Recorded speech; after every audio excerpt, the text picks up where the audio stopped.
So I was listening to General Flynn today on Alex Jones, but he talked about how we're in this transition phase. So Trump has won the election, and now we're transitioning into what to do next. And his next statement was, you have to get your forces together. And I thought, well, that's interesting. That's what we're doing today. So that is the NERP scan. It's also on your page here.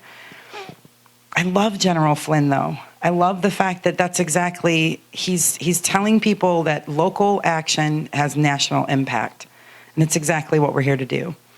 What that means constitutionally to make that happen is bringing in people and finding people that have gone before us, kind of like the frontline Marine guys that have gone before us to pave the path. So I'm really excited for what y'all are doing, or that y'all are here and what we're doing and where we're going next, where the Lord is taking us next. I have learned, we all have gifts and skills, right? Mine is I'm a facilitator. I can put a bunch of people in a room and say, hey, meet all these people and let's work together. I am not the best at painting a vision, though, but there's a passion behind what we're doing. So James Trivette is one of the people on what we call our Council of Elders, and that is what we call our board. And yeah, we call it the Council of Elders. I'm a Council of Elders person too. You don't have to be old to be on it, just smart and driven. None of us in here are old, so it wouldn't qualify us, right? You just have to be wise. But James has a beautiful way of painting the vision and just kind of talking about where we are. So I'm going to invite him up just for about 10 minutes to kind of introduce that to you guys. Again, he leads here on Thursday nights. He's changed my whole perspective on what it is and what the focus is in this battle. So come on up, James. I want to have you, if you don't mind, come share with the people some of your words of wisdom that have driven us to great success. I don't know about driven you to success, but we're hopefully inspired to success because, first of all, my name is James Trivette. I'm one of the ministers here at Impact Ministry Center. So we are a ministry center here, just to let you know. We're not a church. We decided to be a ministry center, more of an apostolic or fivefold ministry center. So we don't meet on Sundays here because we've got people from all over the territory that come in here and they go to all sorts of different churches. And so we can have a greater reach by coming in here, telling people the truth and things that they're actually probably not going to get in their own church. And let them go back to their churches and get them activated. And the reason is that we need to get the churches activated. As a matter of fact, community resilience, we need neighborhood communities, church communities, and local government working together. Because that's what's going to take care of us here. And we need to literally form a union of we the people. And I believe the churches are key to that. And let me explain why I believe that. So first of all, I'm going back to Jamestown, 1607, the first English colony in America. And Robert Hunt dedicated this land, and you can see this dedication, and I'm going to read this, and to show you what this land was dedicated to do. We do hereby dedicate this land and ourselves to reach the people within these shores with the gospel of Jesus Christ and raise up godly generations after us. I think we're still working on raising up the godly generations. And with these generations, take the kingdom of God to all of the earth. May this covenant of dedication remain to all generations, there it is again, as long as the earth remains. And may this land, and they had to put along with England because that's where they came from. They need a little help right now over there. Be evangelist to the world. Now, evangelist, yes, for the gospel of the kingdom, not just the gospel of Jesus. Now, what I mean by that, there's a lot more to the gospel of the kingdom of God. Remember, it says the kingdom of God to bring across the world. So may all who see this cross remember what we have done here, and may those who come here inhabit join us. And that, yes, we do want people here to come and join us, but they must join us in what we're called to be and do. In this covenant, that's what it says. and in this most notable work that the Holy Scriptures may be fulfilled. So literally, this nation was dedicated to God. And God had a plan and a purpose for this nation. And that's going to be key to what I think is going on right now and right here. And we're going to talk about that a little bit, so I can at least explain what I think God is up to here. And hopefully you'll be encouraged. So, let me find my piece. Here it is. So this basically birthed the United States of America, one nation under God. Now, so you look at this and you say, okay, we the people, who are we the people? Well, we the people of a nation that is one nation under God, that's supposed to be the church. Now, does that mean it's not for everyone? No, it is for everyone. Because if this nation followed the principles and plan that God has for it, everyone's going to be blessed. Not just the Christians and not just this nation, but the world. And so God is looking at this thing. He has a plan for our nation, but somewhere I think we've gotten off track. Now, these are literally, if you look at Psalm 33, by the way, which is a psalm of David, and we know who David was. He was king. He said, "Blessed is the nation whose God is the Lord."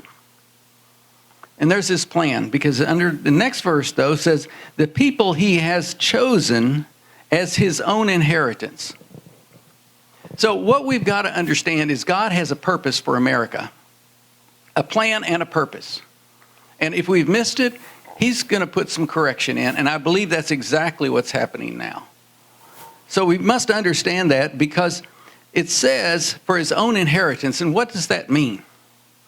Well, actually, Jesus talked about this, so I'm going to share that. In Matthew 25, 31, 34, 41, this is what it says. And these straight out of the Bible, red letters. "But when the Son of Man comes in his glory, and all his angels with him, then he will sit on a glorious throne." So Jesus Christ is supposed to come back to this earth. That's his plan. You say, "Lord, why don't you come down here and fix this?" He says, "I plan on it. But when I come, who is going to rule and reign with me? Who understands what's going on down there, understands my kingdom? And I'm in a selection process right now to find out who my government's going to be." And that's what's going on right now. And notice this is what he said. "And all the nations will be gathered before him." The nations. He's there not... See, we look at it as just the gospel of salvation is about an individual. But he's not just here now to save your soul. He's here to save the soul of the nations. That's why he's coming back as king, not as pope, folks. He's got a plan. And the plan is government. That's why they call it kingdom of God. So this lie that we've been told that we're not supposed to be involved in the works of government, that's just a plain out lie. Obviously, why would there be a lie? To try to keep us from doing what we're called to do and to be by God. But God has a purpose for this nation, and he's going to bring it about. And the question is, are you guys going to be the people who do it, or is it going to be the next generation? Because I assure you, I don't want to perish in the wilderness. I want to cross over and do the work. And I think that's what God's trying to get us to do right now. And notice how he's planning on doing this. "All nations will be gathered before him, and he'll separate them one from another, just as a shepherd separates the sheep from the goats." Sheep are the one who follow him. The goats are the ones who do their own will. But let's look at that. "And he put the sheep on his right and the goats on his left." Can you see that's exactly what's taking place right now? Can you see the sheep, the people who are following God, moving toward the right? And can you see the goats and the goat heads going to the left? I'm just reading scripture, folks. I didn't make this in your Bible too. "Then the king will say to those on his right, 'Come, you who are blessed by my Father,'" there's the word, "'inherit the kingdom prepared for you from the foundations of the world.'" Do you understand that this whole season that we're going through, of whatever 7,000 years or whatever it is to produce a bride and a government for Jesus Christ to come down here and rule and reign? So how's he going to choose that government, that bride that's going to sit by his side? Well, you are in the process right now of going through that. And everything that's going on is totally biblical right now. Can you see it? It's in the Bible. Well, you see the word biblical and you think, oh, it's going to be big. Well, what if the word biblical actually means biblical? I mean, what if God has a plan to save our nation? I think it's important that we pay attention to that. So notice, inherit the kingdom prepared for you from the foundations of the world. God had a plan. He wrote in a book. He's the author and the finisher of this thing. And he's got a plan. And I'm just telling you, we're in the midst of that plan right now. It's the most exciting time to be alive, and we don't want to miss it. Then he'll also say on his left, depart from me. So that is literally what he's doing right now. I'm telling you, this is the plan of God to save our nation and to save the world and to build his government, the kingdom of God. And that's what this is all about. So let's take a look at that. How is he going to do it? Well, first of all, he's got to change out some things. As you remember his plan, the biblical plan, the people said, hey, give us someone who will fight our battles. Give us somebody who will walk in and come out and we'll just pay you and you go do what we're supposed to do. That was the king, right? That was King Saul. Give us a king that'll fight our battles for us. Well, you remember God had a warning for that. And let's see what the plan, but God had a plan because he had another plan, and the plan was who? David. So let's look at this transition. So this is Samuel, who was the prophet. Remember back then, we only had a few people that had the Holy Spirit, and those were the prophets who spoke God's word. Now we have a lot of people that have the Holy Spirit. He's poured out his Spirit on all this nation. So we got a lot of people speaking. So let me read 1 Samuel 13:14. But now your kingdom shall not continue. The Lord has sought out a man after his own heart, and the Lord has commanded him to be prince over his people, because you have not kept what the Lord commanded you. Is this happening right now? But God chose this man. Now the Lord said to Samuel, how long will you grieve over Saul, this old Saul government? How long are you going to worry about this? This isn't working for you. Can you see where you're going? Since I have rejected him as being king over Israel, or my nation. Fill your horn with oil and go, and I will send you to Jesse the Bethlehemite, for I have selected a king for myself among his sons. Now, can you see what's going on here? Can you see the plan? Well, if you can't fully see the plan yet, let me show you a little bit more about it. This is the inauguration of Donald Trump back in 2017, January 20th. I believe that Donald Trump had a word from God, and he spoke it over this nation. And let's just see if I can play what that is. Jim, you back there? Let's see if I can make this happen. Today's ceremony, however, has very special meaning, because today we are not merely transferring power from one administration to another or from one party to another, but we are transferring power from Washington, D.C., and giving it back to you, the people.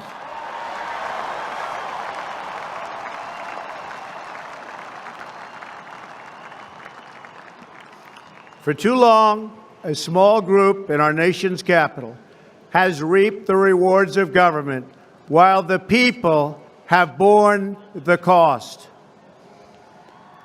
Washington flourished, but the people did not share in its wealth. Politicians prospered, but the jobs left and the factories closed. The establishment protected itself, but not the citizens of our country. Their victories have not been your victories. Their triumphs have not been your triumphs. And while they celebrated in our nation's capital, there was little to celebrate for struggling families all across our land.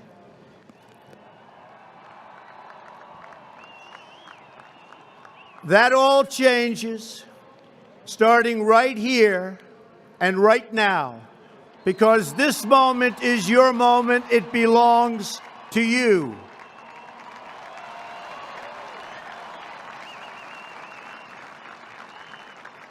It belongs to everyone gathered here today and everyone watching all across America. This is your day. This is your celebration. And this, the United States of America, is your country.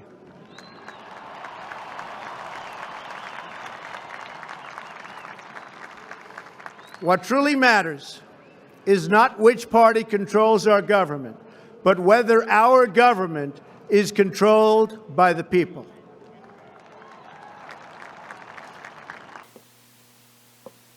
All right. That's almost 8 years ago now. 8, the number of new beginnings. But there was a 7 right before the 8. So let's look at that.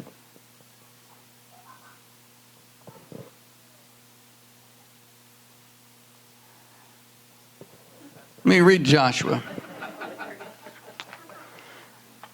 Joshua 6:16 and 20. And at the 7th time, let me read this as it really happened.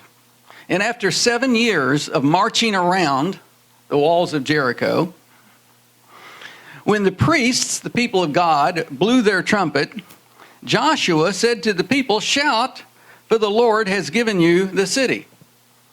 So when was that shout? How about November 5th? Yeah. Was that our shout? Amen. Yep.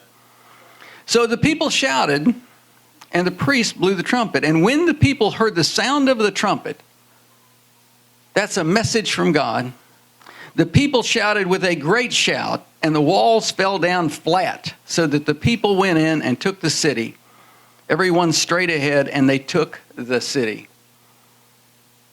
See, it wasn't enough just to shout and see the walls come down.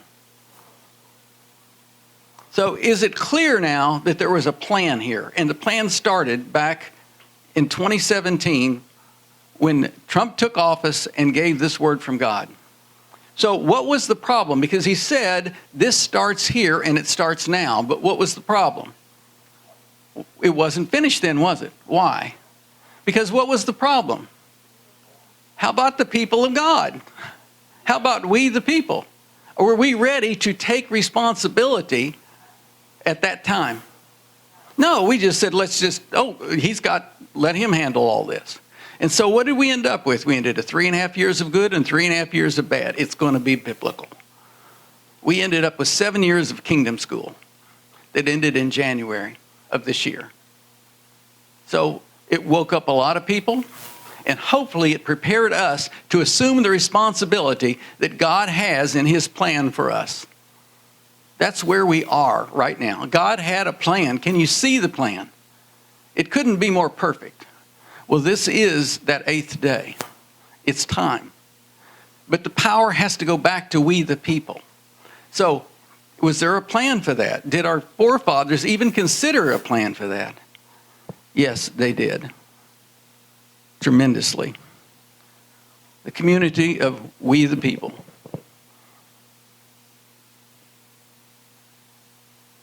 So here we are. Today we're going to hear from Dan. And I believe Dan is going to show us God's plan for we the people. Because if we don't stand up and take responsibility for this nation, we're going to perish in the wilderness just like the other crowd did. And the next generation will have to be raised up to come across. So that's what this is about. Can you see this plan is biblical? Can you see what this is all about and why this is so special? It's interesting that Jamestown, where the commission was given, was right there in Virginia. And now we have another one from Virginia coming down here to share the plan of God. So I know that he's got that plan. And I want to be a part of what God's doing here. So, are we good with this? Yeah. Okay, well, are we ready? Dan, are you ready? You want an intro one? Oh, I'll let you do that if you like. That'd be great. James gets me so excited about the Lord's plan for what we're doing. And now we're going to hear from what the actual plan is. Thank you so much, James. Thank you for your vision and your... Wow, you ended right at 11:11. That's kind of perfect. So I know y'all didn't hear us speak, but we wanted to kind of intro the vision as to what this is, just to show you guys we have really been talking about this for a long time. The Lord has been planning this and ordained this, and I know that each one of you are called for this time. So gotta love these people. They drove all night, didn't get here till 2 a.m. So if they're a little tired, it's not their fault. But that's dedication. Their son is back there with my son, my little EJ. So they're gonna go off and let the kids run around. Alex is gonna take them. But I just want you guys to know the greatness that I feel is in the room. These two have single-handedly, in my opinion, changed the whole course for the future of the United States of America. They're bringing back a true tradition, a true moment of what we were created to be. And I'm really, really excited to have them here again for a second time. Twice in 3 weeks, less than 3 weeks is a lot for an 8-hour drive. But before I introduce Dan, I just want to let you guys know, they come and they don't charge anything. They're doing this all across the country. But it does cost money to uproot your family for the weekend. So I am going to pass this. The money you paid when you came in was really just for food. But if I'm going to pass this to honor them, anything that you can donate to really help them do an honorarium to pay for their gas and their time, because this is their weekend with their son together and they're here. So I'm just going to kind of pass this around. But in the meantime, all right, the moment that we've all been waiting for. So Dan is a staff sergeant in the Virginia Army National Guard. Are you both staff sergeants? And Alexandra as well is also a staff sergeant in the Virginia National Guard. I know that you were the state and regional NCO of the year in 2023, and I know I learned that Alex actually also was this close to being our USA shooter for the Olympics, in the Beijing Olympics. I don't know if it takes a lot to get to that point, to be the best in the country. So they are so dedicated, so on fire for what is next for this country, that they decided, I think it was 2 years ago, correct? When did y'all form the militia? 2020. Wow, right in the heart of all of it. They started doing their research, and I'm going to let them tell the story, but Dan is now the commander for the Campbell County Militia. Alex is right there with them. I guess you're co-commanders, really. But no. But they are changing the whole state of Virginia. They've already done it. I'm going to let them talk about what they've done, but it's truly remarkable. If we all live in Georgia, and if you've been paying attention like I have for the last 4 years, I've realized when I left Michigan, I thought I was leaving a blue state to come down here to a red state. I think I entered the lion's den. We have everything from the CDC to all the 3-letter puke agencies are here. And there are many people who feel Georgia is the head of the snake. So anybody that can come as grand as them and give us a plan to cut that head off, I'm all for it. So please put your hands together for Dan and Alex.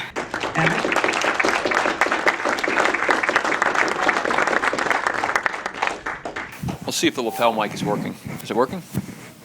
Maybe I turned it off instead of on. Nope, there's a light on. That's a good start. It is working? It is, okay. Maybe I just need to move it up a little bit higher. Is that better? Maybe? Okay. Yeah.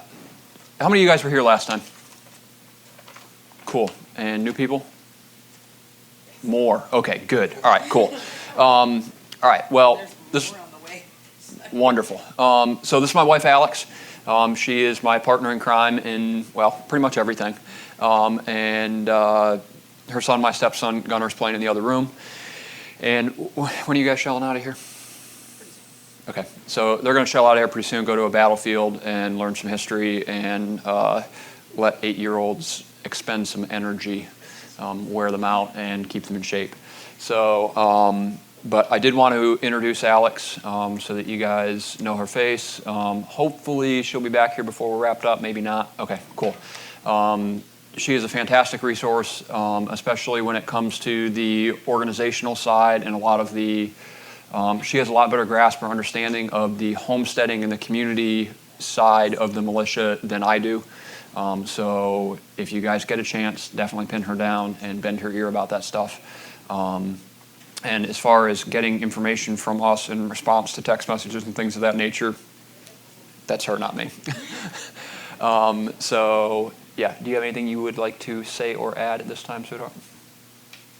Nothing I can really think of. Okay. Yeah, I wanted to pull her up here before she had to take off to wear out 8-year-olds. I will see you all later, though. I'll be back. So. Thank you. I'm going to take that mic from you. Yeah. All right, so, we scheduled this, I don't know, whatever, a month ago or 3 weeks ago or whatever, basically right after I was down here last time. And that, of course, was before the 5th of November, so I don't really know why I'm here at this point. I probably don't need to be here at all. This is probably not a discussion we need to bother having. No? Wrong. Okay, interesting. Well, I thought we were all saved. We have control of the Senate and the legislature, the courts, the House of Representatives, and the Oval Office. What more do we need? Okay, so it sounds to me like maybe there's some kind of a missing element or something that we don't have completely figured out yet.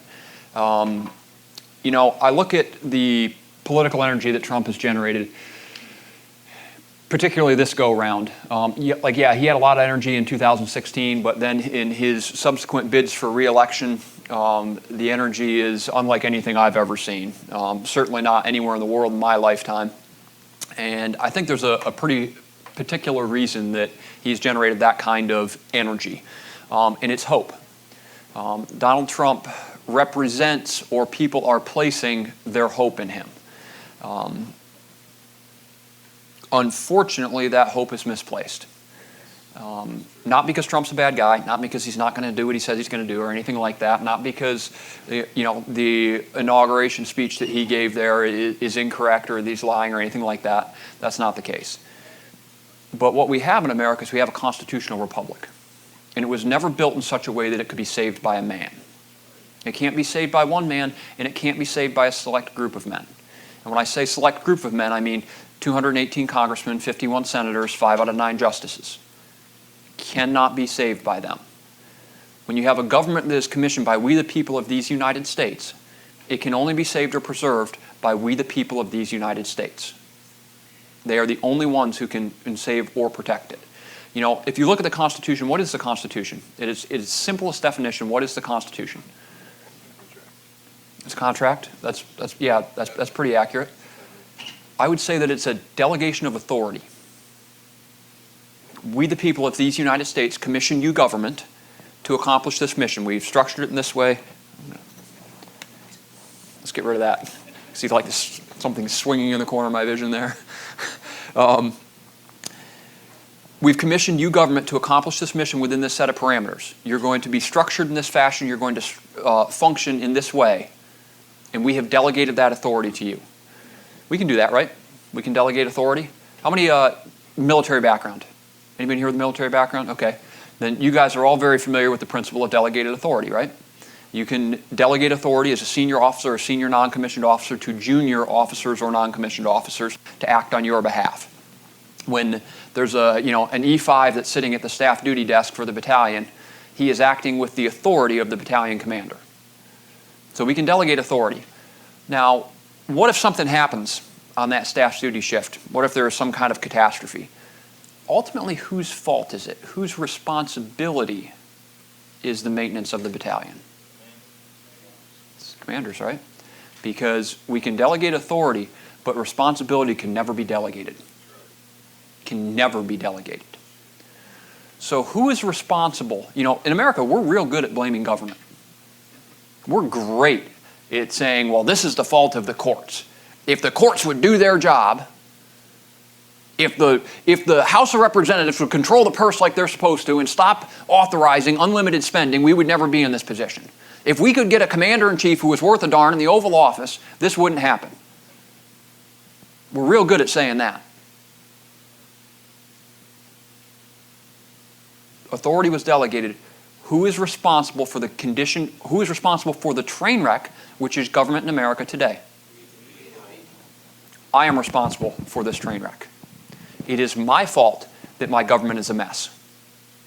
I don't get to blame the courts. I don't get to blame the legislature. I don't get to blame my congressman.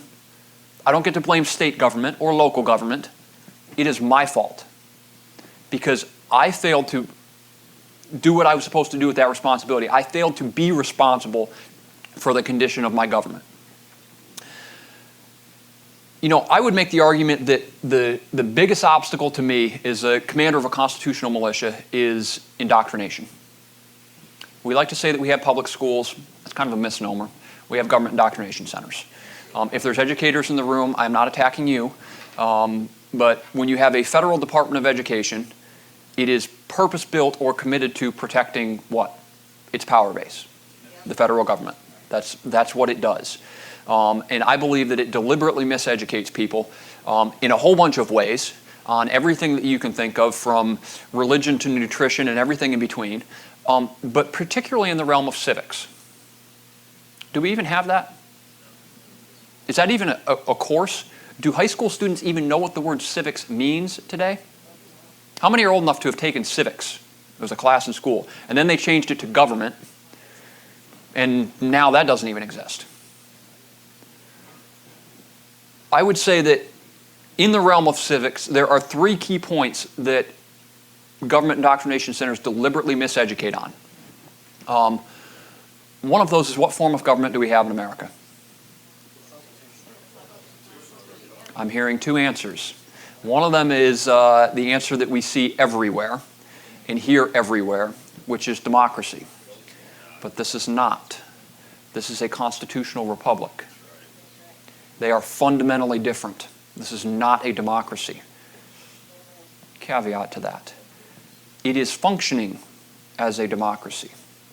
So that brings me, well, let's quickly capture the 3 areas that it's miseducated is what form of government we have in America, what the purpose or role of that government is supposed to be, and the third is how it's designed to function, how it's supposed to work. So most of the people, if you poll people on the street outside of a like an isolated demographic like this, 999 out of 1,000 people are going to tell you this is a democracy. It's all over Fox News. It's all over everything you can think of, defending democracy, promoting democracy. It's not a democracy. If we accept this as that it is a democracy, because honestly that's the way it's functioning right now, it's not functioning as a constitutional republic, what's the purpose of a democracy? Why does democracy exist? What's the role of government in democracy? Yeah, mob rule. That's what I usually hear, mob rule. That's mostly true. I would say that democracy exists to protect individual liberty, but only of the majority, the 51%. So that's where the analogy that's mob rule comes from. That's somewhat close to being true. Well, what about constitutional republic? How is constitutional republic fundamentally different from democracy? What's the purpose of constitutional republic? Bingo. Still protects individual liberty, but it protects the individual liberty of the minority. Even if that's only 1 person out of 360 million. It's government's job, if everybody in this room bands together and says, we're going to take Kenny's bike, it's government's job to step in and say, no, wait a minute, you can't do that. That's his right to individual property, individual liberty. If we really want to know exactly what the purpose of government in America is, we have a document that tells us. Does anybody know what document tells us what the purpose of government in America is? There it is. So what I usually hear is Constitution. It's actually not. It's actually the Declaration of Independence. The preamble to the Declaration, I'm sure you guys are familiar with the very first part of it. We hold these truths to be self-evident, that all men are created equal and endowed by their Creator with certain inalienable rights. Among these are life, liberty, and pursuit of happiness. That to secure these rights, governments are instituted amongst men, deriving their just powers from the consent of the governed. When a government becomes destructive to these ends, it becomes the right of the people to alter or to abolish it and to institute new government, setting its foundation on such principles as to them would seem most likely to affect their safety and happiness. That's the purpose of government in America. That's why we have government, is to protect life, liberty, and pursuit of happiness. That's why it exists. On that note, we're going to do a quick survey, quick poll. We'll make it really easy. It'll be multiple choice. We're going to give you 4 options. What is the greatest threat to, as an American, to your life, liberty, and pursuit of happiness? Is it China? Is it Russia? Is it radical terrorism? Or is it your own government? Huh. Interesting. So the greatest threat to your life, liberty, and pursuit of happiness in America is the institution that was placed there, that was instituted to protect life, liberty, and pursuit of happiness. How in the world did that happen? We went to sleep. Yeah, we went to sleep. You're right. You're right. But more specifically, how did that happen? How did our own government come to pose such a threat to our life, liberty, and pursuit of happiness? Well, I would say that it has become too powerful, right? It has taken authority that we never delegated to it to begin with, and it has also abused the authority that we have delegated to it.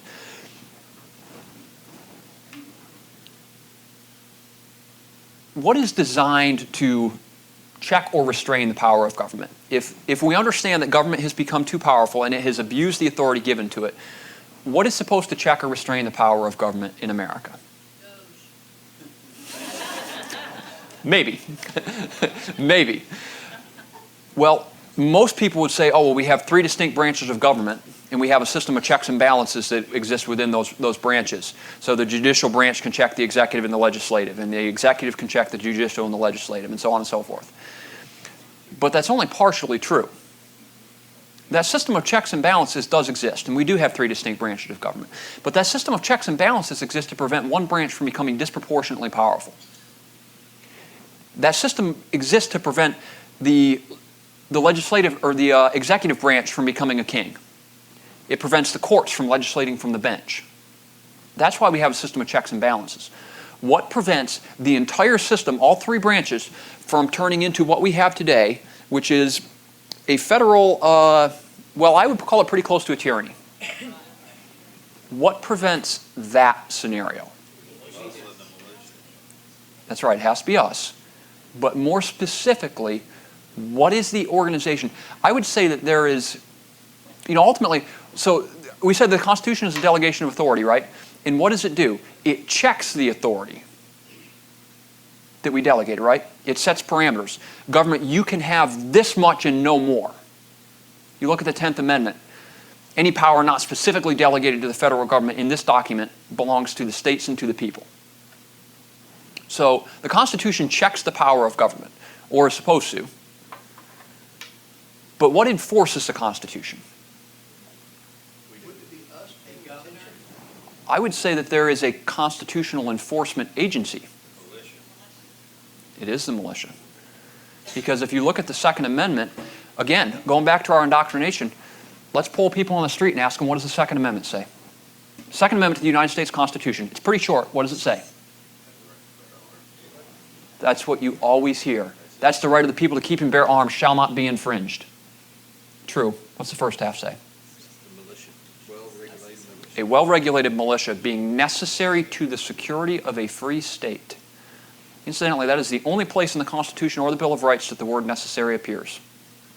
The only thing that what I would argue are some of the finest men in the history of the world called necessary is well-regulated militia. They didn't say Constitution was necessary. They didn't say courts were necessary. They didn't say the executive branch was necessary. They said well-regulated militia was necessary to the security of a free state. Interesting. So if that's the Constitutional Enforcement Agency, and we understand that's necessary, you know what? Let's stay on the Second Amendment a little bit. Again, we're miseducated. There's a semicolon in the middle of the Second Amendment. What does a semicolon mean? 2 distinct thoughts, but they're joined. They don't exist independently or apart from each other. So really how we should read the Second Amendment is a well-regulated militia being necessary to the security of a free state, as such or because of this, the right of the people to keep and bear arms shall not be infringed. The Second Amendment is not about self-defense. It's not about home defense. It's about corporate defense.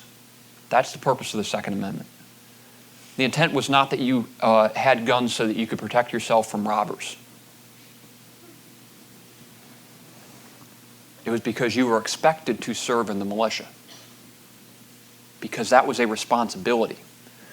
If you don't believe me that that is what's supposed to check the power of government, all right, so we understand that well-regulated militia is necessary to the security of a free state. But what does that look like? What is the purpose of militia? Why should the militia shall be called forth? That's ultimately true, and we will definitely get to that. But the primary purpose of militia, as per the U.S. Constitution, is Article 1, Section 8, Clause 15. Congress shall call forth the militia to execute the laws of the Union, repel invasion, and suppress insurrection. Suppress insurrection, repel invasion, execute the laws of the Union. You know,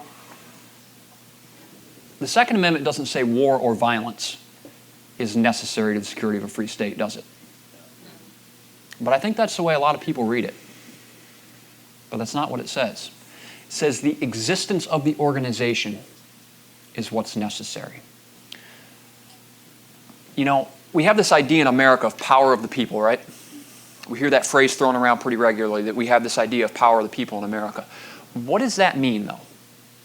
What is power of the people? Most people would say voting. Well, they had voting in Saddam's Iraq. Threat of violence. They all voted.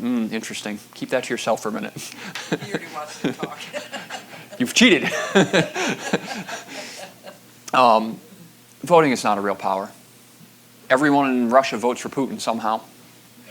Seems odd, I don't know. Maybe he's really a great guy. Hard to say. Voting's not a real power. I would argue that there are only two forces or powers on earth. One of those, obviously, is violence. We all know that. We've seen it acted out all over the world, and we have literally since the beginning of time with Cain and Abel. Violence is a real force. It's a real power. What is the only other force or power on earth that is capable of stopping violence in its tracks or restraining or preventing it wholesale? Very, very close. Very close. Let's talk a little bit broader. That's a little bit more specific. Let's talk a little bit broader. You said it just a minute ago. It's what Teddy Roosevelt captured perfectly when he said, walk softly but carry a big stick. It's threat of force or threat of violence. That is what is intended by the Second Amendment. It doesn't say war or violence is necessary. It says the existence of the organization, the passive threat of violence in the hands of the American people is necessary to the security of a free state. Now, this is a principle that we all understand innately. We understand it in our everyday lives. We just don't properly apply it to government. We don't properly apply it to militia. Let's say you've got a guy walking down the street, and he's, Kenny, how tall are you? 6'4". 6'4".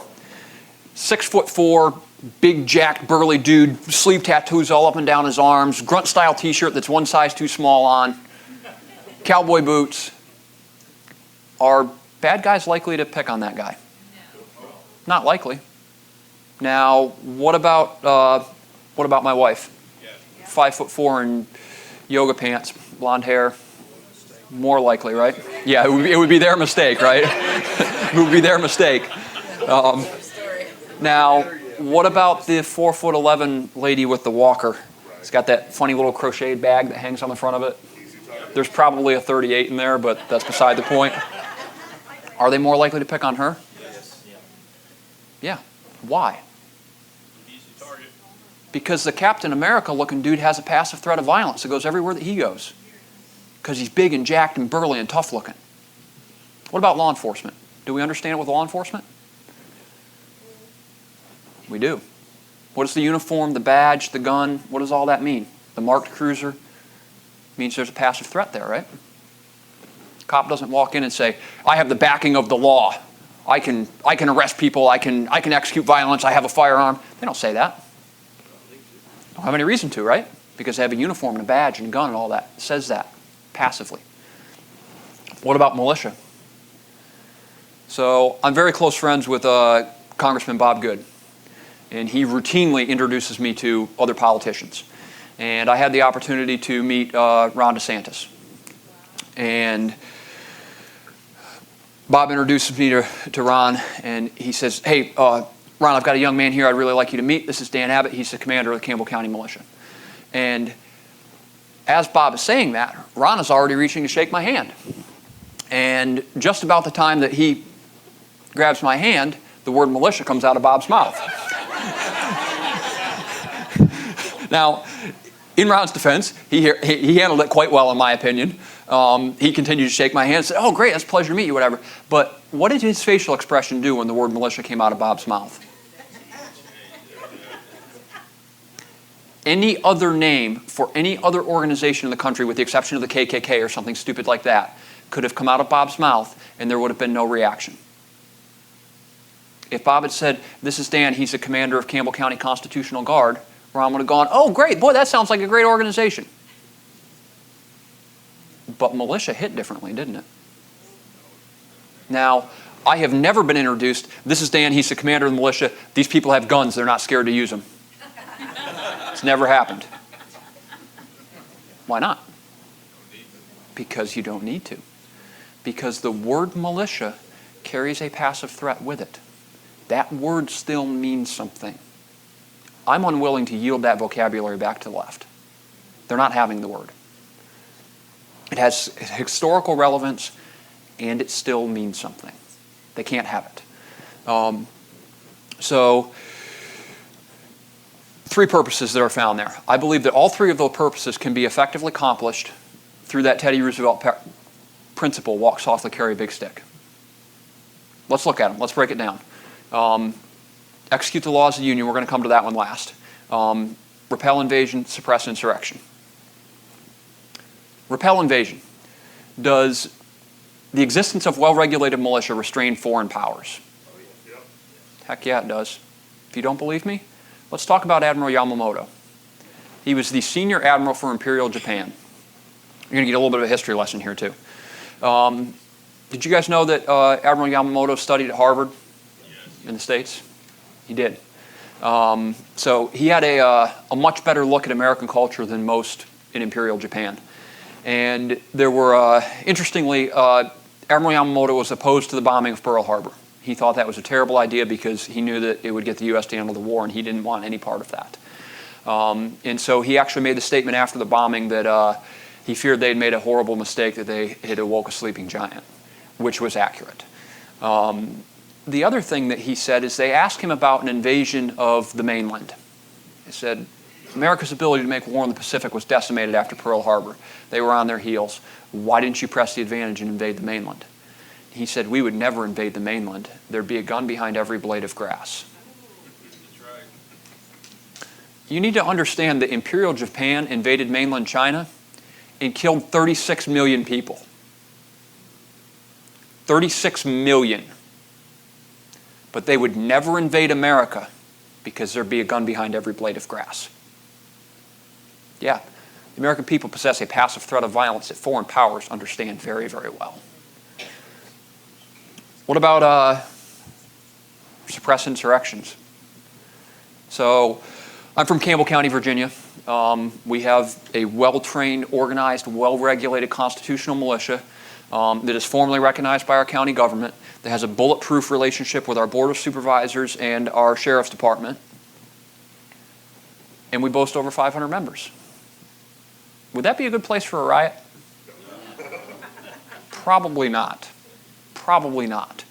In fact, when they had some rioting issues in the city of Lynchburg, the rioters turned around at the county line. They were marching up Ward's Road, and when they got to the county line, they stopped and turned around and went back. Interesting. Interesting. Maybe it acts as a passive threat.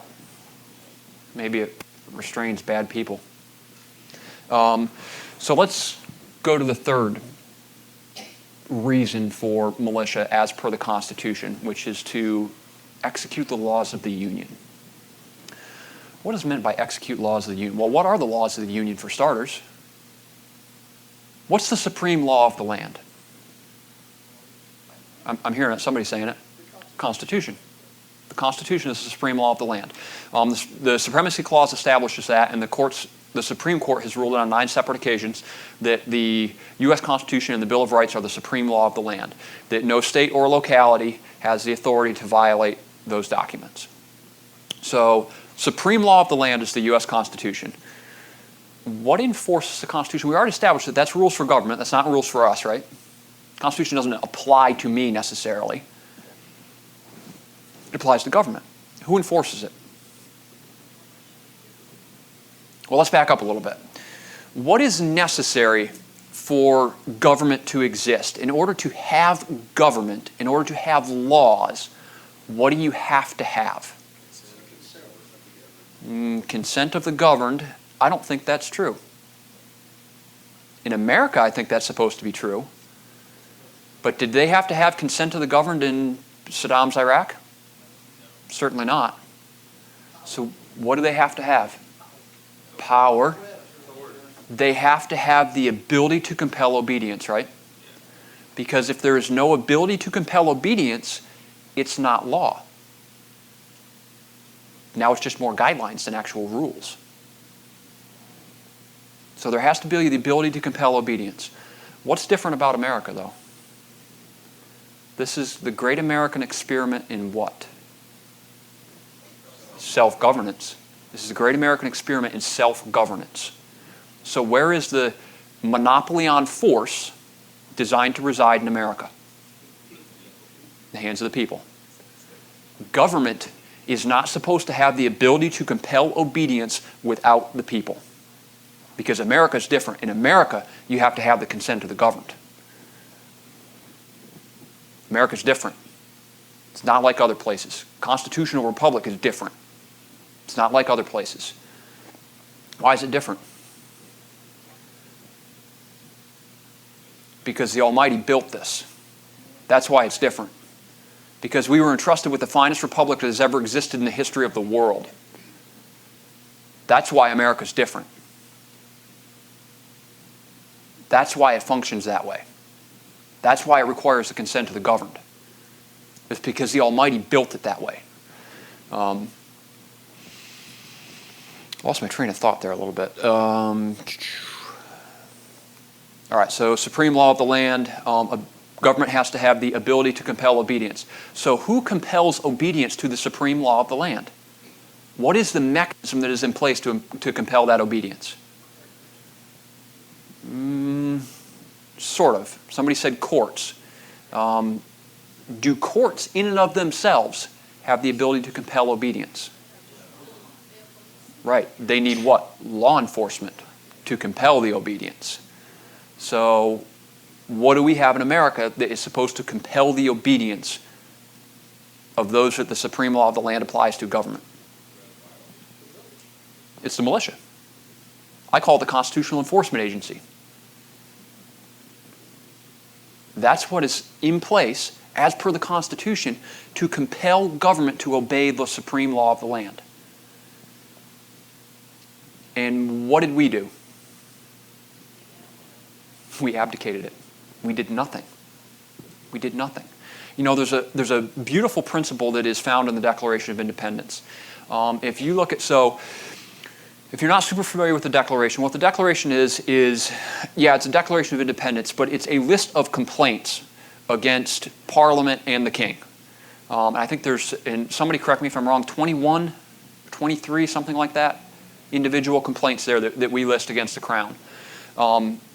One of those complaints is that they have repeatedly dissolved our representative houses and failed to establish another.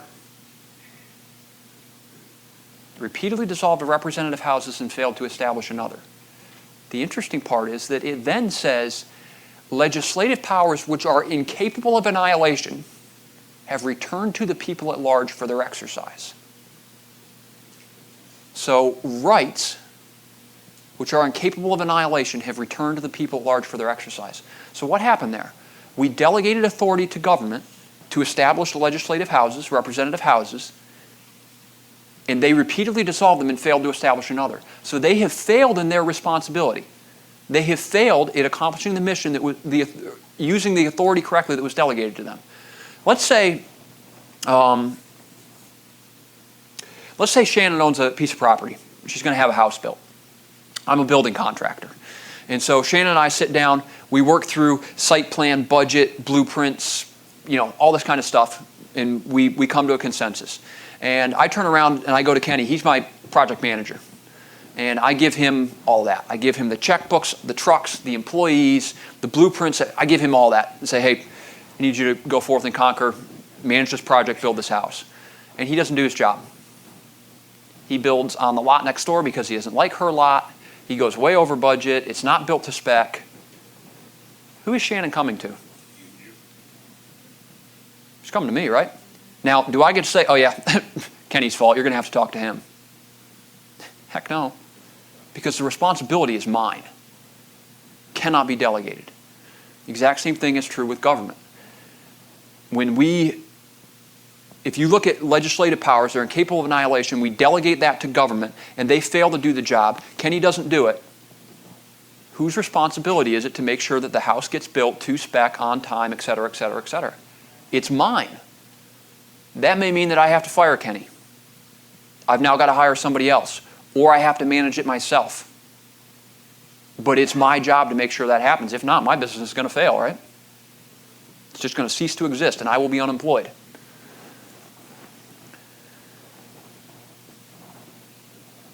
Our responsibility as Americans was to maintain well-regulated militia. That was our job. That's really one of our very few actual responsibilities. Yeah, we have a responsibility to vote. We have a responsibility to pay attention to what our government's doing. And we have a responsibility to maintain the constitutional enforcement agency that by its very existence restrains the power of government and puts it in its proper place. But we completely and utterly failed at our job. So what does government do now? Whatever the heck it wants to do. Because there is no mechanism to check government. What happened in the last presidential election? Not the one that we just had, but the one prior to that. Stolen.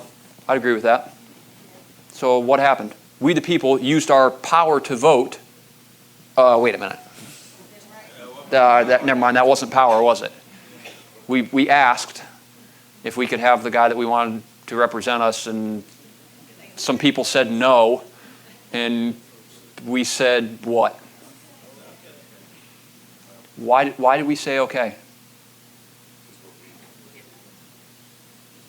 Because we didn't have the ability to compel obedience.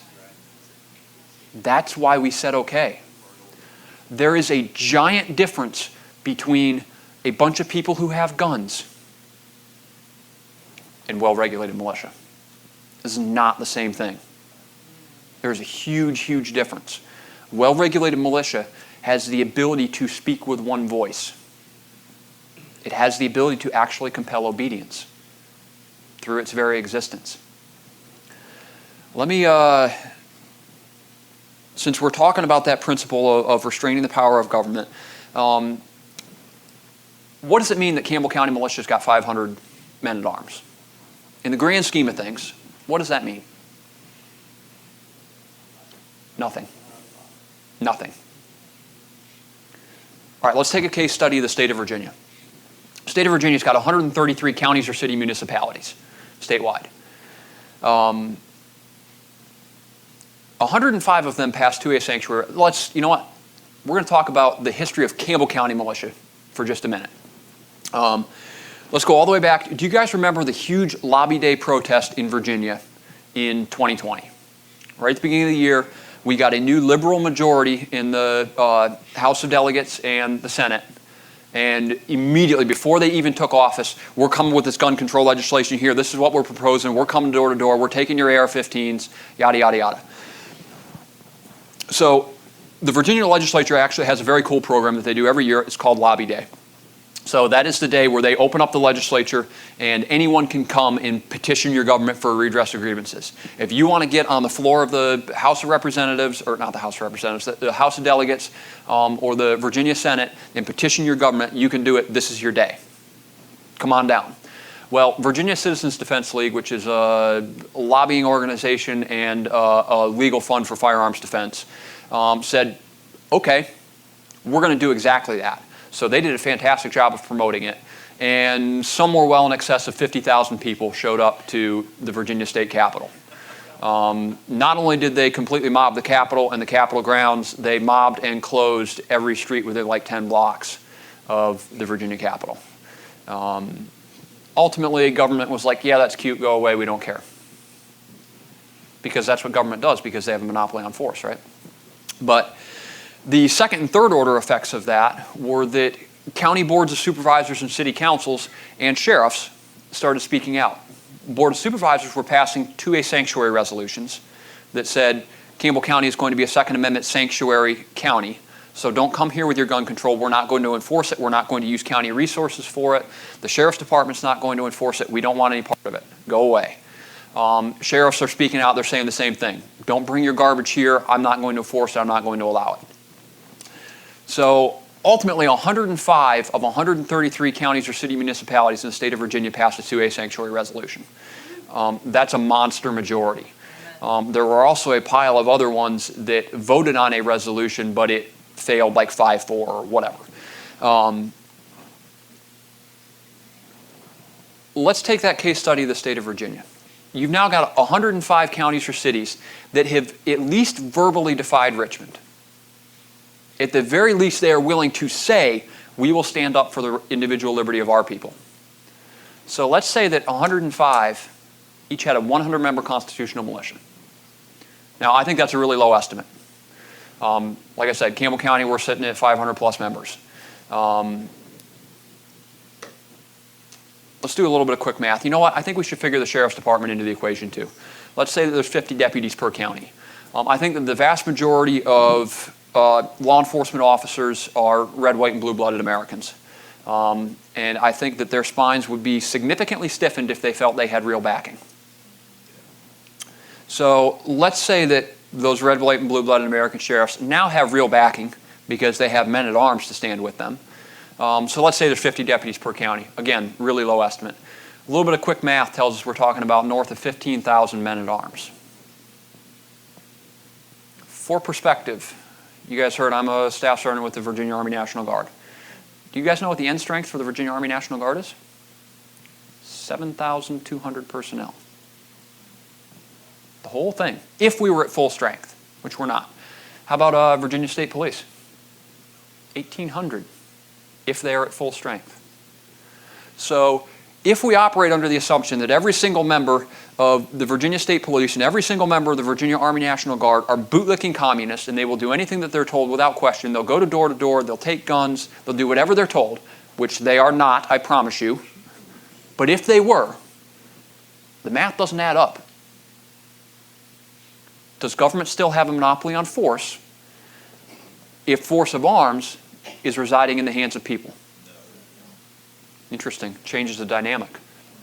A couple of weeks after Lobby Day, those resolutions were spreading like wildfire across the state of Virginia. One of the legislators out of Newport News made the statement. He said, well, if you counties and cities think that you can defy the state, you're wrong. We'll nationalize the National Guard. We'll come and remove elected officials. We'll enforce the law if you won't. They don't actually have the ability to do that. It's not really a thing. Honestly, it was just an ignorant statement from some lefty. But they still made the threat, right? If they could, would they? I would say they would. That's exactly where militia in the state of Virginia came from. Bedford County was one of the first counties to pass a 2A sanctuary resolution, like maybe the third or fourth one. They had Mike Miller's the sheriff over there. He was extremely outspoken. He stopped one step short of saying, if you come here to enforce it, I will arrest you. He's a bulldog. And yeah, when the state government's saying, oh, we're going to remove your elected officials, well, how do you respond to a threat of force of arms? You have to have force of arms. It's the only way to respond to it. So they had a public militia muster. They had 580 people show up to a public park. Sheriff in attendance, Board of Supervisors members in attendance. And yeah, people showed up in droves. About 2 weeks later, Campbell County did the exact same thing. Some of the guys that were involved with the muster committee in Campbell County sat on the Board of Supervisors. So about 2 weeks later, after having a public muster, we had a resolution. We had a resolution in front of our Board of Supervisors to formally recognize Campbell County Militia as a county asset. You want to talk about defying the state. We're going to come and remove your elected officials, and the Board of Supervisors says, oh, well, we now have force of arms. You can try. So Bedford County ended up following suit. A couple months later, they passed a militia resolution that formally recognized Bedford County Militia as a county asset. And I believe that ultimately that is the model. Going back to that idea of power of the people.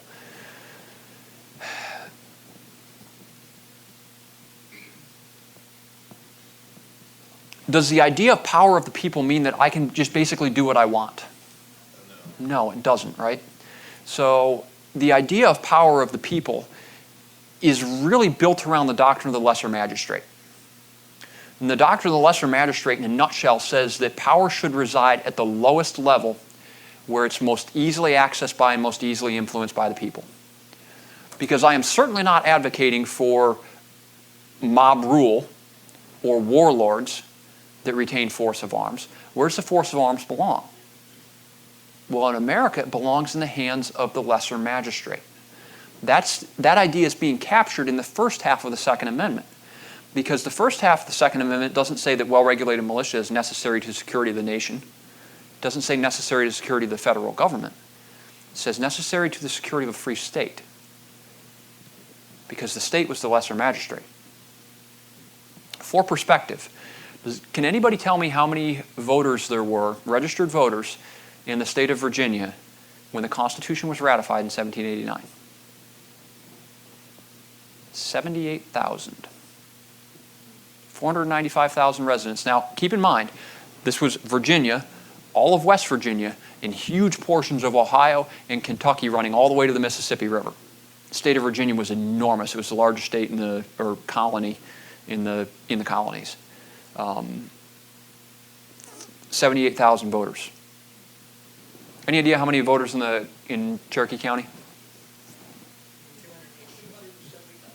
270,000 residents? Okay.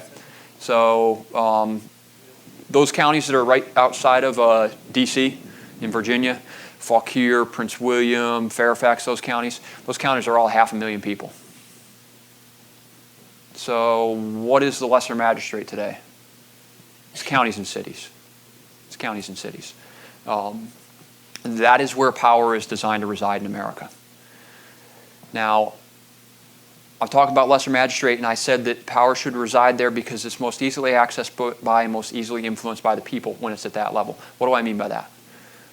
Well, not this presidential election, but the previous one. How much influence? Well, you know what? It doesn't matter. This one as well. How much influence did your vote have over the presidential election?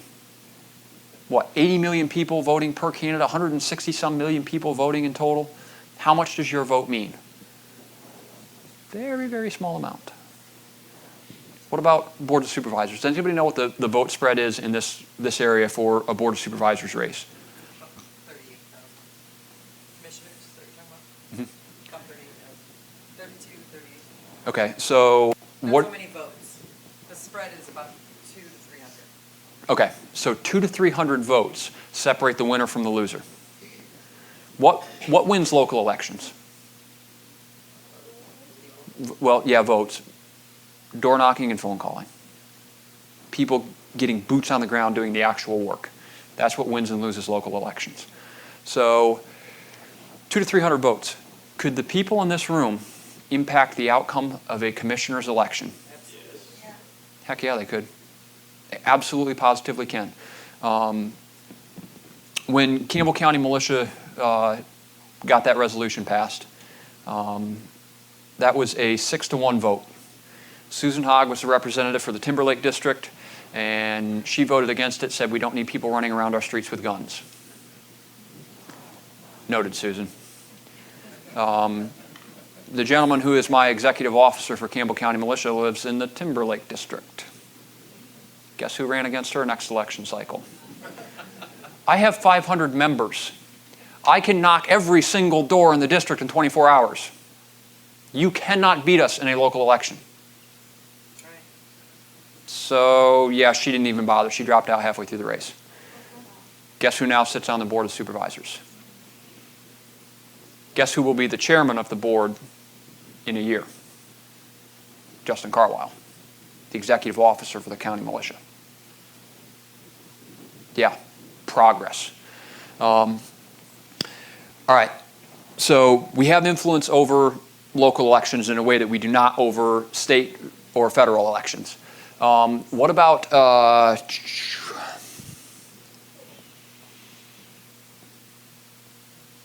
election integrity? Do we have an increased ability to monitor or control the integrity of elections in our locality? Is it possible for me to verify that at my voting precinct there's decent election integrity? To a degree. Is there a way for me to do that on a national scale? None whatsoever. None whatsoever. But in our localities, we have a much higher degree of control, a much higher degree of visibility over that election process. All right, what's the other thing that is true? Who's your senator? Nobody even knows, right? Somebody? Have you ever met the guy? No. You ever had a conversation with him? Has he ever been right here in this community? He's from California. Okay, ta-da. So, you don't see that guy. Where does he work? Washington. What about congressman? Who's your congressman? Do we know? Okay. What do those guys get paid? What's a United States congressman make? Yep, $172,000 a year. Is that a full-time job? No. $172,000 is not full-time? I think I'd look pretty well on $172,000. Oh, yeah, right. They don't work full-time. I see what you're saying. Yeah. So, contrasted to Board of Supervisors, I know in Campbell County, the salary for a board member is $7,200 a year, $7,200 a year for a board member. Is that a full-time job? No. Can that put food on the table, roof over your head? No, certainly can't. 172? Yep, definitely does. So, U.S. congressmen, who are they a full-time employee of? Who do they work for? They work for the federal government. Yeah, lots of people like to say, oh, they work for us. No, they don't. They're an employee of the United States federal government. That's who they work for. That's also who they protect. Board of Supervisors, county commissioners, whatever you want to call them, not their full-time job. So what do they have to do? They have to own a business. Apparently, if I touch my tie, it makes weird noises on my microphone. They have to own a business or maintain a job. Where? Right here, right? Yep, right here. So are they subject to the same economic factors that you are? Yes. Yep. In order for them to succeed, your economy has to succeed. What about when they are at work, where are they? Yep. They're in the boardroom, right?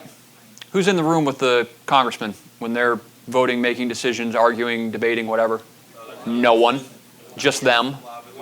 Lobbyists, yeah. So your boardroom, I would imagine, is laid out something kind of like this, where there are board members up here and there is seating right there. They still have to look you in the eye when they vote. And then what do they have to do? When the meeting's done, where's their car parked? Right there next to yours. What about when they're pumping gas? Yep. They got to look you in the eye. The kids' football game, they deal with you. Their financial success is tied to the success of their locality. They have to look you in the eye. They're accountable to you. Yeah, so the power is supposed to reside at that level, where it can be accessed and influenced by the people. They actually have influence over it. It's not designed to reside in the hands of the federal government. A little bit of a perspective here. So you've got Federalists and Anti-Federalists. Going back to 1780s. We're drafting the Constitution, working through Articles of Confederacy, so on and so forth. And I'm not typically a huge fan. I would consider myself to be an anti-federalist. I don't believe that power should reside in the hands of the federal government. I'm leery of a standing army, things of that nature. The Federalists were in favor of standing army. They were in favor of centralized power. And guys like Madison and Hamilton were Federalists. They were also in favor of constitutional, well-regulated militia. Why? Well, if you look at some of the statements that Hamilton made, there were people within his party, within the Federalist Party, you had two different camps. One of those wanted only a standing army, and the other wanted a standing army and constitutional militia. And Madison and Hamilton were both on the side of we need a standing army and well-regulated militia. And during those arguments, Hamilton made the statement, he said, wait a minute, he said, let me get this straight here. He said, we are somehow fearful of the whole body of the people maintaining force of arms. He said, this is lunacy. He said, if we're afraid of the whole body of the people maintaining force of arms, what are they going to do? Oppress or abuse themselves? He said, that makes no sense. He said, if we're fearful of that, we should also fear hydras and medusas. Because mythical monsters are an equal threat to liberty as the people maintaining force of arms. And if you look at Federalist Papers 45 and 46, those are both authored by Madison. And Madison is talking about the relationship between a standing army and well-regulated militia. And he said that he believes that a standing army should be maintained, but if a standing army is going to be maintained, that constitutional militia must also be maintained. What is the strength, do you think, that Madison prescribes? If you're going to maintain a standing army of X percentage, how large should the constitutional militia be in proportional relation? 20 times. If a standing army is to be maintained so that the federal government has force of arms, well-regulated militia should be maintained at a rate that is 20 times larger. Why? So that there is no possibility of the government abusing her people. Even the Federalists considered the absolute purpose of constitutional militia to be protect from tyranny from their own government. Even the men that wanted a standing army understood the danger of the government monopolizing the force instead of the people monopolizing the force. 20 times greater so that there is no possibility that the government could ever abuse the people. All right, I was told after last time that I needed to spend more time on exactly how we do things in Campbell County and what makes it work to, everything that we've done. I had when we first started this thing up, let me circle back here. Since we're already talking about history of Campbell County Militia, and this guy will give you guys a better idea, answer some of those questions. So we had this public muster. We had, I think, 400 people or thereabouts show up to the muster. About 250 signed up to become members. And on our sign-up thing, we had what we called muster cards, which allowed people to fill out their name and address and whatever, phone number, contact information, so that we could get back in touch with them. And just a little bit of background information there. Do you have military background? Do you have law enforcement background? That kind of stuff. Medical background, whatever. And we had a spot in there where you could check if you were interested in leadership. So we ended up with, 20, 25 people, something like that checked the box, yeah, I'm interested in leadership. I'm one of the people that came to the muster, checked the box, I was interested in leadership. And so they cold called all of us that had checked that box, and we all ended up sitting around a conference table in the library about a week later. And I kid you not, that conversation started out with, yeah, you know what, we've probably made a huge mistake here. This was a really, really bad idea. We are on every list that there is to be on. In fact, I'm surprised that the SWAT team has not showed up yet. We're definitely going to be in handcuffs before the night is done. Maybe we should all just go home and we will pretend like this never happened and definitely burn all of those muster cards and we won't go to jail, hopefully. And we looked at each other and went, wait a minute. What I would argue are some of the finest men in the history of the world said that well-regulated militia was necessary to the security of a free state. That's an awful lot of emphasis. Maybe we need to take a hard look at this before we throw in the towel and act like cowards.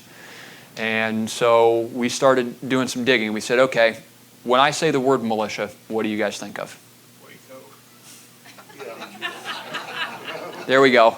So, yep, you think of, yeah, exactly. It's definitely derogatory. It's basically a 4-letter word. I don't know how they spelled militia and did it with only 4 letters, but they did. It's a dirty M word, for sure. And part of that is an earned reputation that came from the 80s and 90s. There were some organizations that called themselves militia, which I would argue are not. But they did damage to the name, to the word. Also, the left has set out on a mission to deliberately prevent and destroy that force of arms because they fear it. So they have deliberately miseducated people. The first thing that pops into my head is the Whitmer fiasco in Michigan with the kidnapping plot or whatever it was. You got all these guys that, it looks like a costume party, I'll be honest with you. All these guys with these ridiculous looking body armor and rifles and masks, and it looks like some kind of bad costume party. And that's what most people think of when you say militia, is these wacko anti-government, neo-Nazi, violent extremist, whatever buzzword you want to use. That's what people think of. Is that what men like Madison and Henry and Washington had in mind when they said necessary to the security of a free state? Absolutely not. Absolutely not. No chance. All right, so in historical context, in the 1770s, what did militia look like? What made it necessary? True.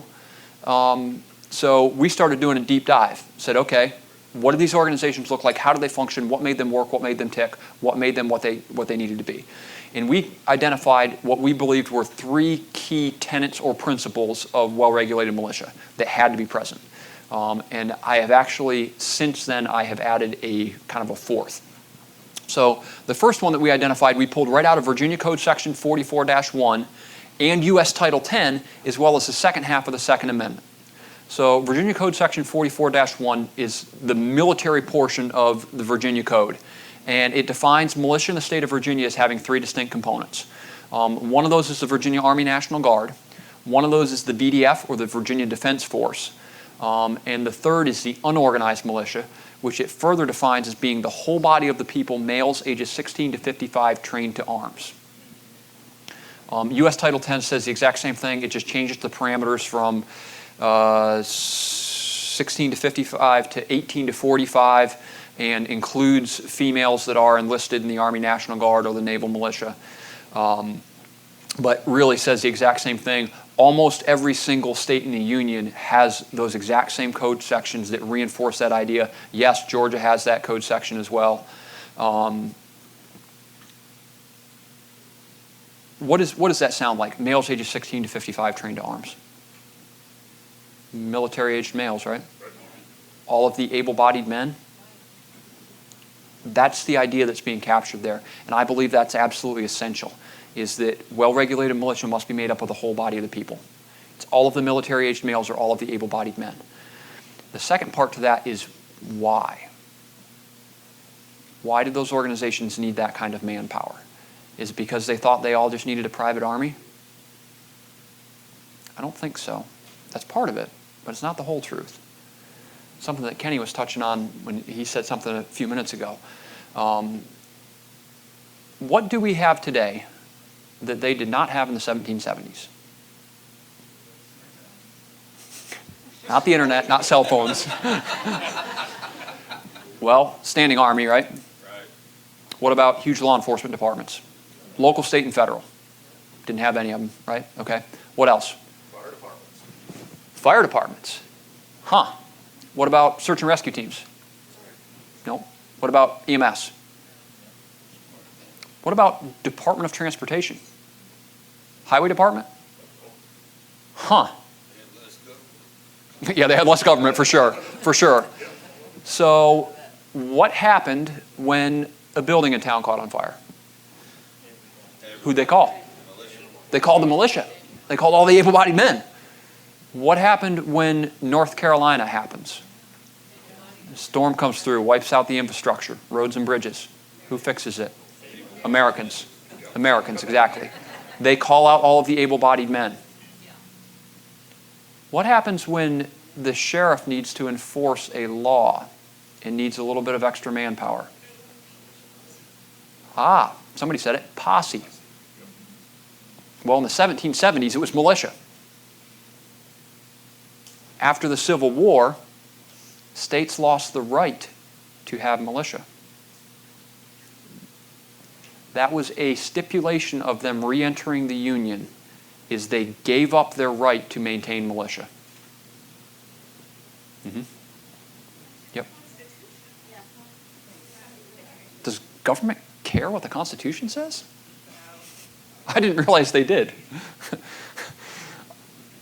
Some people may say, I'm not saying this, but some people may say that the American Civil War was an attempt to enforce the Constitution.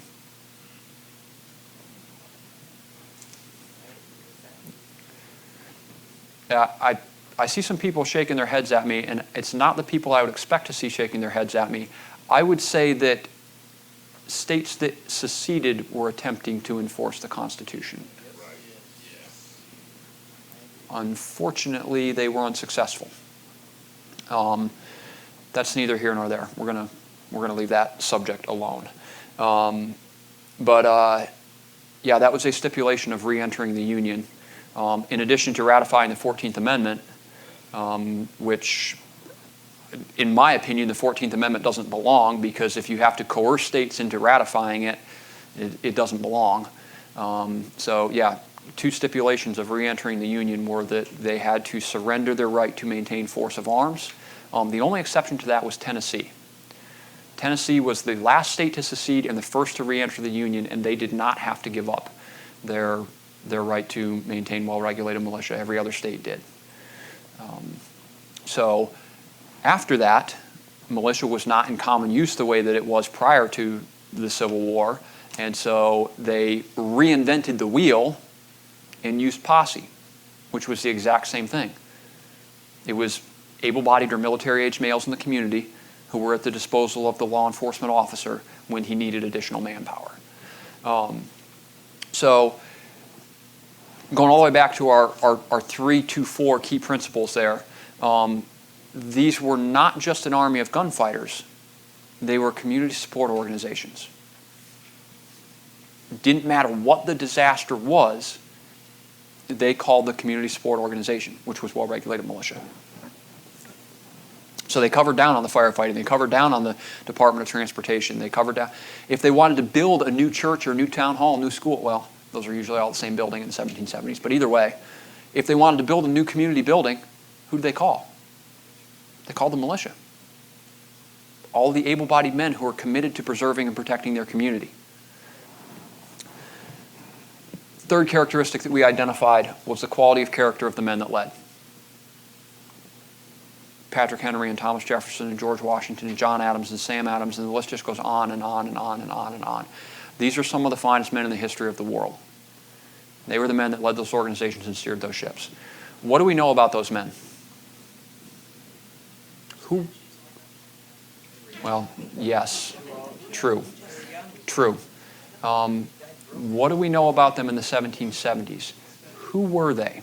What were they in their communities? They were already leaders, correct. They were what? They were boards of supervisors, city councilmen, mayors of towns, pastors of churches. They're the exact same men today. They sit on boards of supervisors, they're local police chiefs, they're businessmen, merchants, pastors of churches. They are the men who are already identified as leaders in their communities. Again, 100 years of indoctrination. We need to re-educate those men so that they understand their responsibility to preserve and protect the finest republic in the history of the world. It's not just a responsibility as an American. Yes, it is a responsibility as an American. It is also a responsibility as a biblical man. Because what is militia? It's corporate defense. Do I have a responsibility as a biblical man to protect my family? Yes. To protect my house? Yes, I do. Do I have a biblical responsibility as a man to protect my church? Yes. Yes, I do. What about my community? Yep. What about my nation? Yes. I have a biblical responsibility as a man to protect them. That's part of my job. It's part of what I'm supposed to be doing as a man. We talked about responsibility. And I talked about the idea that the responsibility for the condition of government in America is mine, right? That I don't get to blame anyone else. I make one exception to that rule. There is one place that I will lay blame for the condition of America other than myself. The church. I will lay it at the feet of the pulpit of the American Christian Church. Because the American Christian Church has completely and utterly failed in their job. And I think they have failed in three huge ways. One of those is what was being talked about before I came up here. Why in the world is the church, whose job is to influence culture and government, silent when it comes to government? Why did they sell? Exactly. Why did they sell their soul to the devil with 501c3 and use that as an excuse to be muzzled? Why did they do that? Money.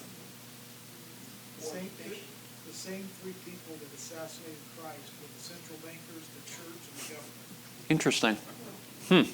Interesting. So the church is completely and utterly failing to influence culture and government. You know, we have this idea of separation of church and state. Number one, I would like someone to please show me in the Constitution where that's found. I'll wait. It's not there. It's not there. It's made up. It's not in the Constitution. What you will find is that government shall not respect an establishment of religion. That means that government cannot mandate a religion. It does not mean that religion should not influence or even control government. It means that government cannot force a religion on you. That was important because the Anglican Church and the government of England forced a religion on people. That's why it was important. So the idea that there would be no relationship or no involvement between church or religion and government is nonsense. It's not found in the Constitution. The second way that the church is failing is we have this idea. Does your Bible say to be constantly in prayer? Yes. Sure does. Ceaselessly. Yep. In order for me to be constantly in prayer, do I need to be like this? No. Nope. Can I pray while I walk around this room? Yes. Yep, sure can. If somebody comes through that door right now, or comes through that door on a Sunday morning with a rifle, and they intend to do harm to the weak and the innocent, am I going to pray that God sends another man to save me? No, I'm certainly not. What am I going to do? I'm going to unholster and go to work, right? And what am I going to do? I'm going to pray that the Almighty guides my hands. Because Christian men are called to be men of action. We're not called to be men that sit on our hands and pray that God sends some other man to save us.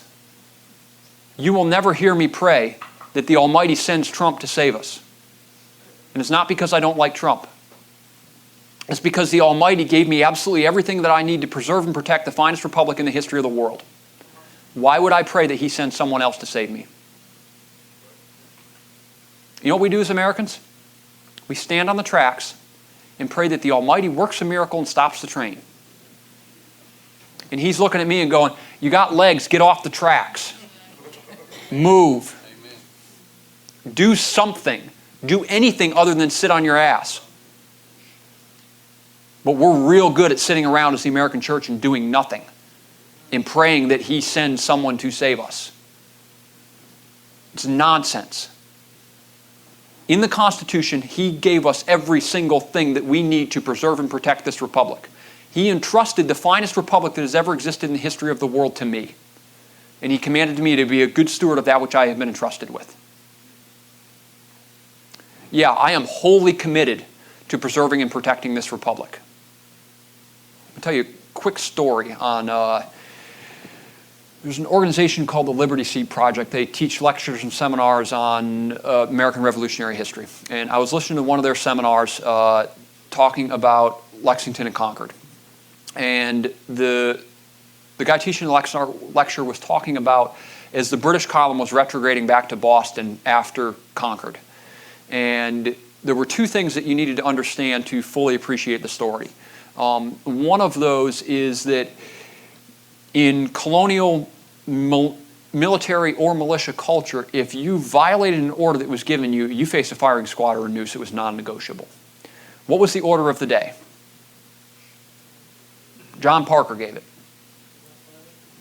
That's right. Stand your ground. Do not fire unless fired upon. But if they mean to have a war, let it be here or let it be today. So that's the order of the day. So they are not firing unless they are fired upon. Now, the other thing that you needed to understand is that these men came from a huge geographic area, relatively speaking. Not by today's standards, but men did not travel the way that they travel today. Quite honestly, they were too busy. So these men didn't know each other. But they came anyways. And as this column was retrograding back to Boston, the column encounters a bridge. And the bridge is far too narrow for the whole column to pass, so the whole thing bottlenecks and comes to a stop. Now, there's companies of militia that are in the wood line on both sides that are basically just kind of like harassing and bird-dogging the column. And there's one company that's in the road that is marching behind the British column to make sure that they keep moving. When the column stops, the company in the road does not. So they're getting closer and closer and closer to the tail of the column. Well, the rear guard detachment commander decides, no way am I going to let that happen. I'm going to give these guys a volley and back them off. So he forms a firing line in the road. Well, one of the officers that's in the wood line is watching what's transpiring. And he decides, now wait a minute. I may not know those men, and the order was not to fire unless fired upon, but I can't watch those men get slaughtered in the street and do nothing. My conscience won't allow it. So he gives the order, load and make ready, and open fire. And they do. And of course, as soon as his men open fire, so do the men on the other side of the street, and probably those in the road too. And they cut down that rear guard detachment where it was. They never even got the volley off. The guy teaching the lecture stops and he says, you know, he says, you hear all the time people talk about the lone shot at Lexington Green. No one knows where that shot came from, right? That's the shot heard around the world. That's the moment that America was born. Yeah, I would agree. We know where the shot came from.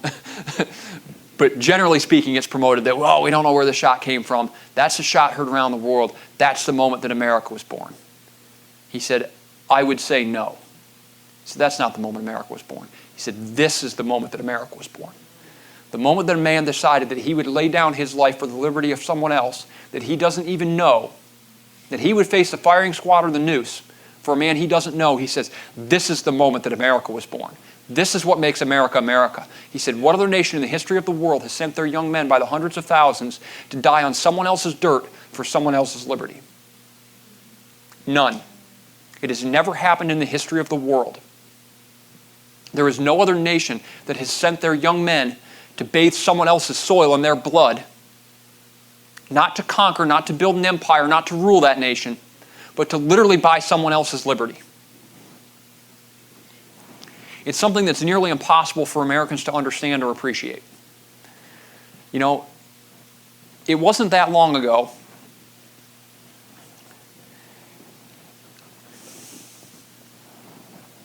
It was not that long ago that the nation called on young men to volunteer and then drafted them to send them across the ocean to take on a tyrannical government. I had an opportunity, Shannon said that 2023 I was the number 3 ranked non-commissioned officer in the nation for the Army National Guard. And because of that, I had the opportunity to travel to Normandy for D-Day 79. If you haven't experienced that, there is no way for me to convey to you or for you to understand the appreciation that the French people in Normandy have for what happened there. Americans have no concept. D-Day, the Normandy invasion, the war in Europe, the war in the Pacific Theater is just something that happened a long time ago in a place far away.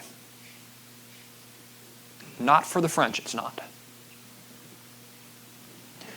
If you look at a lot of the buildings in Normandy, half of the building is beautiful 13th century original stonework. And the other half of the building is much, much newer because it was destroyed by the invasion. Scars are everywhere. The people of Normandy, if you wander around Normandy in a U.S. military uniform, the people will come running up to you everywhere that you go and want to get down on their knees and kiss your hands because they understand the price that was paid. We don't have any concept, none whatsoever.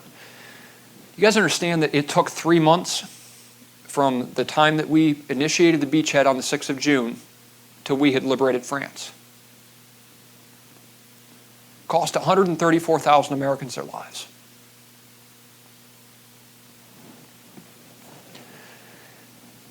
When we would participate in those ceremonies, I expected them to be a very, very somber affair.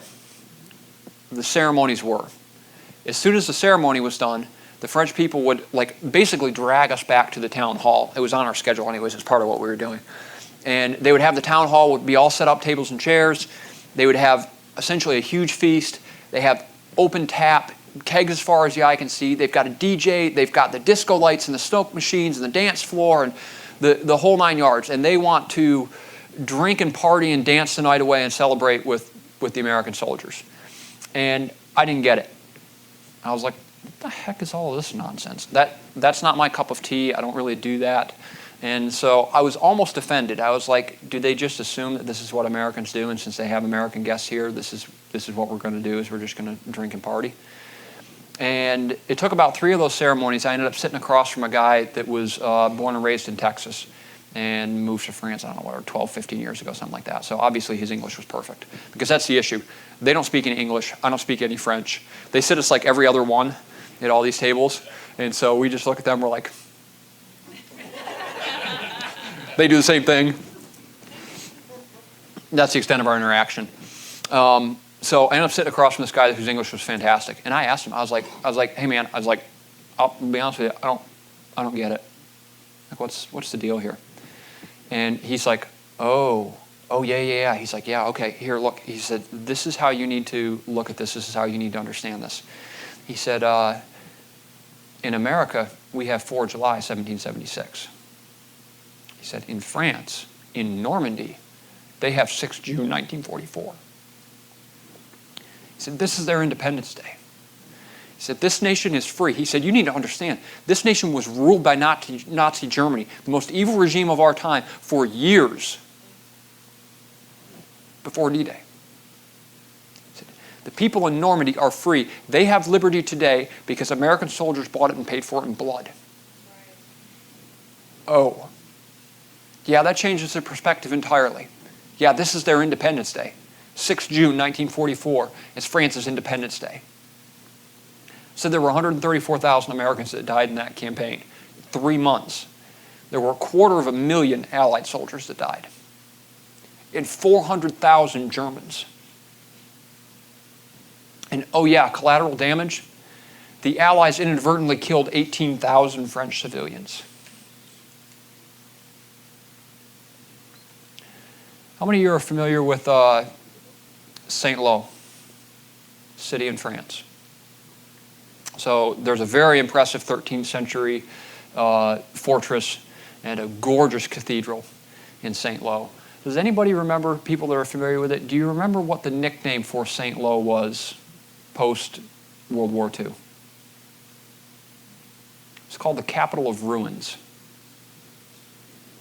You guys seen the picture, I think it came out of Time magazine, that was the body of an American officer draped in a flag, and it's laid on this giant pile of rubble in front of what's left of the cathedral?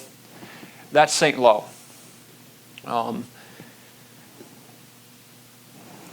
The Germans realized after we established the beachhead at Normandy and had pushed inland that this was the end. If they did not push us back into the ocean right now, it was over for Nazi Germany. And so they identified the city of Saint-Lô as the place that they were going to use as their breakout point. So they started heavily reinforcing the city of St. Lo with panzer divisions and infantry divisions to use as their breakout point. And the Allies realized exactly what was going on, and the Allied solution to that was, we're going to bomb them into oblivion.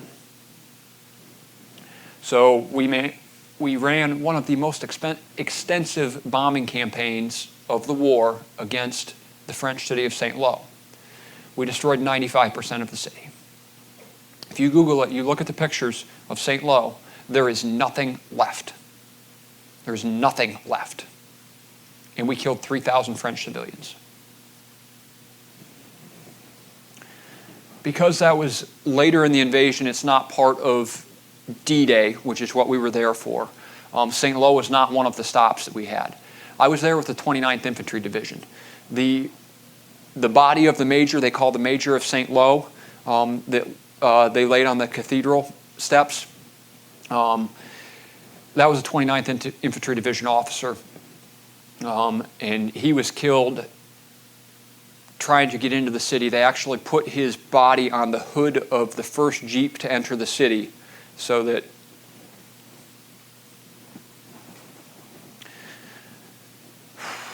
the Major Howie was the first American to enter the city. And after they entered the city, they took the body off and they put it on the steps of the cathedral.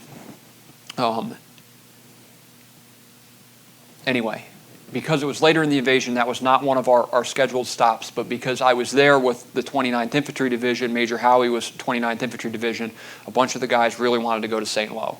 So when we had a little bit of downtime, we took a GSA, we drove out to St. Lo, toured the fortress, the cathedral, did that whole thing.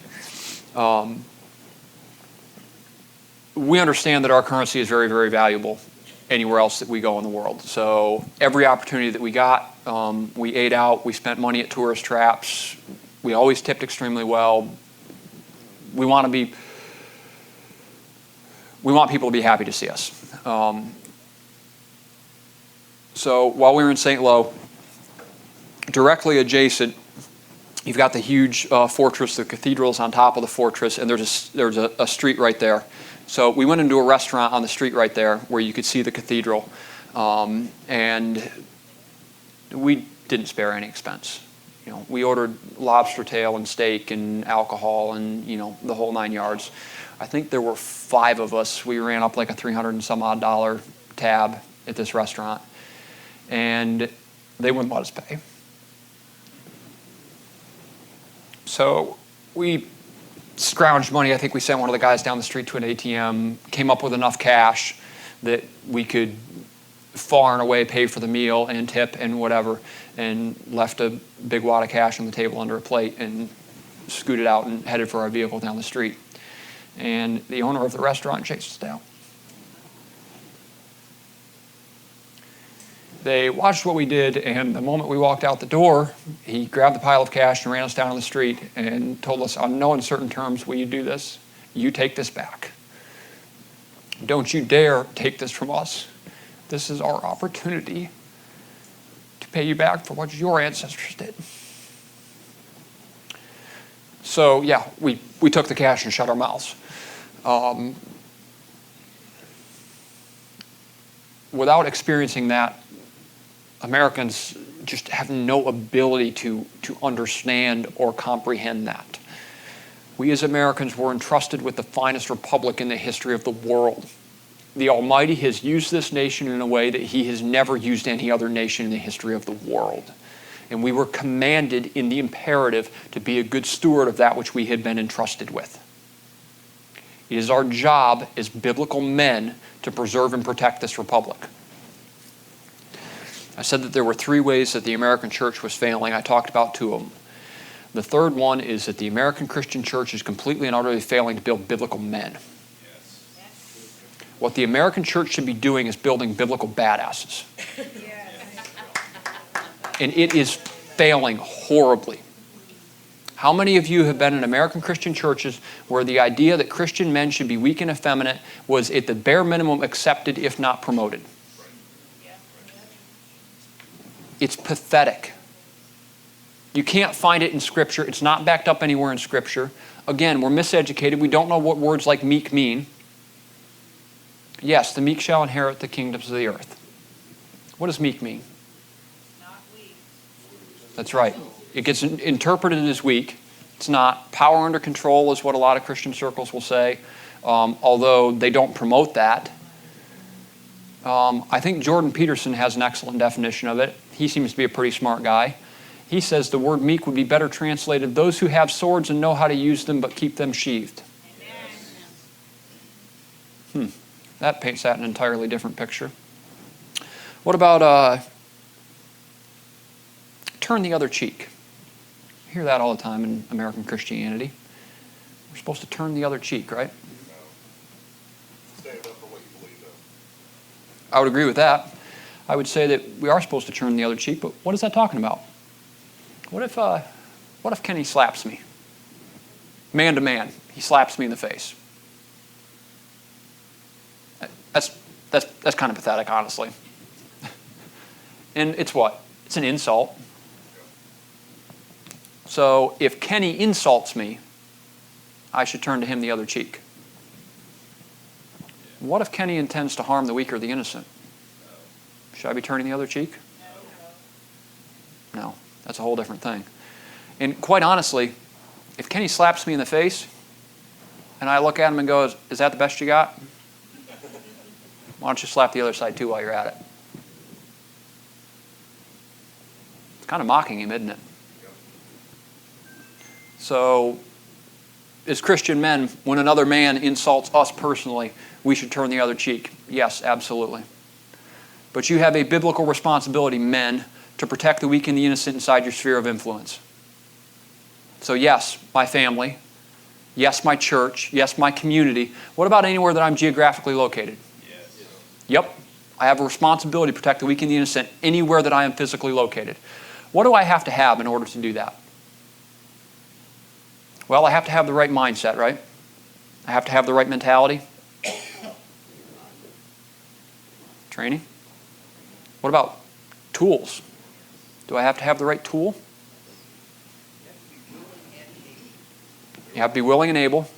So I should probably have one of these everywhere that I go. Because I can't protect the weak and the innocent without it. Should I have proper training? Yeah? If I'm going to carry one of these, I darn well ought to know how to use it. In fact, I probably have a responsibility and a mandate to be really, really good with it. It's part of my responsibility to protect the weak and the innocent. What about medical training? Does it save lives? Sure does.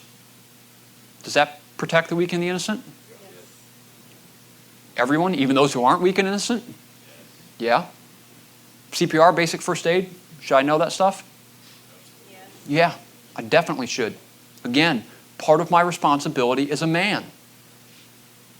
It's your job, men, to be competent. It's part of your job as a biblical man is to be competent and capable. You know, we have a depression epidemic or a mental health epidemic in America, do we not? Yes. And we treat that the same way for everyone, don't we? Well, we just need to show them love. Is that what men need to combat depression? I'm going to say no, it is not. No, it's not. Women need love. It's very, very important. Purpose, yeah, that's part of it. Men need respect. Men and women are different. Biologically, chemically different. Men need to be respected. Where does respect come from? It comes from competence. It comes from competence. If I bring nothing to the table, if I offer nothing, am I competent? Am I going to be respected? If I'm a nobody who brings nothing to the table and I offer nothing, I have no ability to preserve and protect, then I'm just a body. And I lack confidence, and I will probably be depressed. What about biblical men were commanded to be what? Strong and courageous. The church says all the time that we're supposed to be loving. Are we commanded to be loving? Yes, we are. We're also commanded to be strong and courageous. What do we think is meant by strong and courageous? When the Bible says, young men, be strong and courageous, what does it mean? It means be physically strong and courageous. Which means what? It means to act in the face of fear. Also emotionally strong. It does mean emotionally strong. That's part of that men's mental health. That's part of competence, which creates confidence. Confident men are emotionally controlled. That's part of our job as men, is to be emotionally stable. This whole idea that America is promoting that men should be in touch with their feelings is a lie. Men should be controlling their feelings. You are not supposed to be in touch with your feelings, men. You are not supposed to show your feelings. You're not supposed to wear your emotions on your sleeve. Your job is to be emotionally controlled. You know what men who lack emotional control are? They're dangerous. Liberals, yeah. Liberals. Yes, they're also dangerous. They're also dangerous. What happens if every time I feel angry, I act out? I'm dangerous. What happens if every time I feel sad, I lash out? I'm dangerous. It is the job of biblical men to be emotionally controlled. And that emotional control comes from practicing emotional control, not being ruled by your feelings, not allowing yourself to be ruled by your feelings or your emotions. And it also comes from competence. Because as a biblical man, if you have competence, if you have skills that you possess, you have the ability to preserve and protect, you will be confident. If you are taking your nutrition seriously, you're taking your fitness seriously, if you're in the gym and lifting weights, if you are well dressed and clean cut, all of that stuff builds into a man's confidence. A confident man is emotionally controlled. It is far more difficult. Now, not that biblical men should be arrogant, but they should be confident, not cocky. Not the same thing. Biblical men who are confident are very emotionally controlled. It's very difficult to goad a confident man. Women, you have a huge impact on men's confidence. When you treat men with respect, they will be much, much more confident. Men that have a good biblical woman backing them have all the confidence in the world. They're also inspired to add competence to their repertoire. If they are being encouraged by a good biblical woman to be more competent, they will be more competent, I promise you. They will be highly motivated to become more competent. When they become more competent, they become more confident. Everybody knows and understands that women recognize confidence in men and are attracted to it. There's a reason for that. There's a reason for that. Because typically, those men that have confidence also have competence. They are capable of things. They have skill sets, which is important. Men are supposed to bring that stuff to the table. We got a huge tangent there. I don't even remember where that tangent started, but yeah, we misrepresent what Scripture says in a ton of ways. We misrepresent the stories that we find in Scripture. David and Goliath is a good example. That's horribly misrepresented. Shannon was talking about it earlier. What do we know about David and Goliath? Kills a giant with a stone, right? Then what? Cuts his head off with his own sword. Cuts his head off with a sword. Takes it to the enemy's camp. Yeah, that's right. He holds it up to the Philistine army. Who's standing in the front row of the Philistine army? The man's brothers. He holds it up to his family. This is what my God will do to you. Who else wants some of this?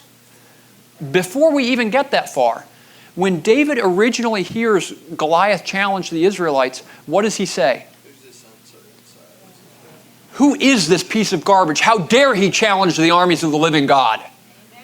Who are you to sit here and do nothing and allow him to mock the living God? When he says that, apparently he is the only one in the entire army that is willing to say that. So what happens? He gets dragged in front of Saul immediately. And what does he say to Saul? Fear not, I'm not going to allow that. Send me out there, I will deal with him. What does he tell Goliath when he meets him on the battlefield? I'm going to kill you here and now and leave your flesh to be feasted on by the birds of the air and the beasts of the field. And he does exactly that. And then he picks up the head and holds it up to Goliath's family. And then what does it say? It says that Abner retrieves David and brings him before Saul. What does the Bible make a point to note when when David appears before Saul? Still carrying the severed head. And then what? On to Jerusalem. Still carrying the severed head. Interesting side note, I was recently reading that story of David and Goliath. And, as that story evolves and there's a whole bunch of interaction back and forth between David and Saul and, the bad blood and whatever. And eventually, Saul marries off one of his daughters to David. And you understand that essentially a young man would purchase a wife from the father in those times. There was what they called a bride price. And, depending on how wealthy the father was, would determine how high that bride price would be. And through a go-between, Saul offers one of his daughters to David as a wife. And David responds and says, well, she's the daughter of the king. I don't have that kind of money. I can't afford a wife like that. And what does Saul respond with? What was the price to marry his daughter? You're not going to find this in your American churches. He says, don't worry about the money. Bring me 100 Philistine foreskins. What does David say? He says, I'll do you one better. I'll bring you 200. And that's exactly what he does. He hunts down 200 of the enemies of the nation and puts them to the sword. You're not going to hear that in your American churches. Heaven forbid we talked about what was actually in the Bible. Why would we do that when we could just say Jesus is love? Which he is. I'm not challenging that. But he's a lot of other things too. How many of you seen the picture of Christ? He's got these beautiful pastel colors on, and he's got these long flowing Fabio locks of hair. There's this soft light behind him. And most of us in kind of more contemporary, more conservative Christianity would go, oh no, wait a minute, we don't have a physical description of the appearance of Christ in the Bible. Oh, interesting. Maybe there is a physical depiction of the person of Christ in the Bible. It's found in the book of Revelations. With a name written on his thighs as King of Kings and Lord of Lords. A sharp two-edged sword coming out of his mouth. Robe dipped in blood. And what happens there? The armies of the world are arrayed against him. And he slaughters them. The blood in the streets of Jerusalem is up to the bridle on his horse. The armies of the world, and he slaughters them. The only physical depiction of the person of Christ in the Bible is as a conquering hero. It's as a mighty warrior. That's the only depiction that we have. Why in the world do we create this idea that he is this weak, effeminate, dress-garbed, Fabio-looking character that's Jesus' love? He is. But he's also justice. We forget that. We misinterpret passages like every knee will bow and every tongue will confess that Jesus Christ is Lord. It's like we somehow interpret that to mean that we need to evangelize better. No. Every knee will bow and every tongue will confess that Jesus Christ is Lord. Some will bow out of the grace that is given them. The rest will bow because their kneecaps will be broken by the one who rules the nations with a rod of iron. Why in the world do we not portray the Almighty, the King of Kings, the way that He should be portrayed? What is our job as Christians? What does that word mean? Little Christ. Little Christ is what that word means. Why in the world don't we act like little Christs? That's right. It's because the American pulpit has failed. Because they do not teach biblical truth. Why not? Why has the American church failed? Why do they not teach that type of biblical truth? Money. Control. If we had a nation, if even 50% of the so-called men who claim to be Christian in America were half of the men that they should be, were half of the biblical men that I have been describing, would it be possible to rule them? No. Not even close. Not even close. You guys know what the word invictus means? Unconquerable, unrulable. The American church should be invictus. It should not be able to be conquered or ruled by another. The American church is failing. The men in America are failing. All right, that was a big tangent. The way that we structured CCM, so yeah, we ended up sitting around a table. We worked through this, talked through it. What we did is we said, okay, well, according to Virginia Code Section 44-1, this is a military organization. So we said, all right, we should adopt military rank and command structure. Couple of reasons. One is not only is military rank and command structure used by the military, it's also used by what else? Well, law enforcement, fire departments, even EMS. They all use the same system. Why do they all use that same system? Well, we don't have to reinvent the wheel. It's already in place. We can just adopt it.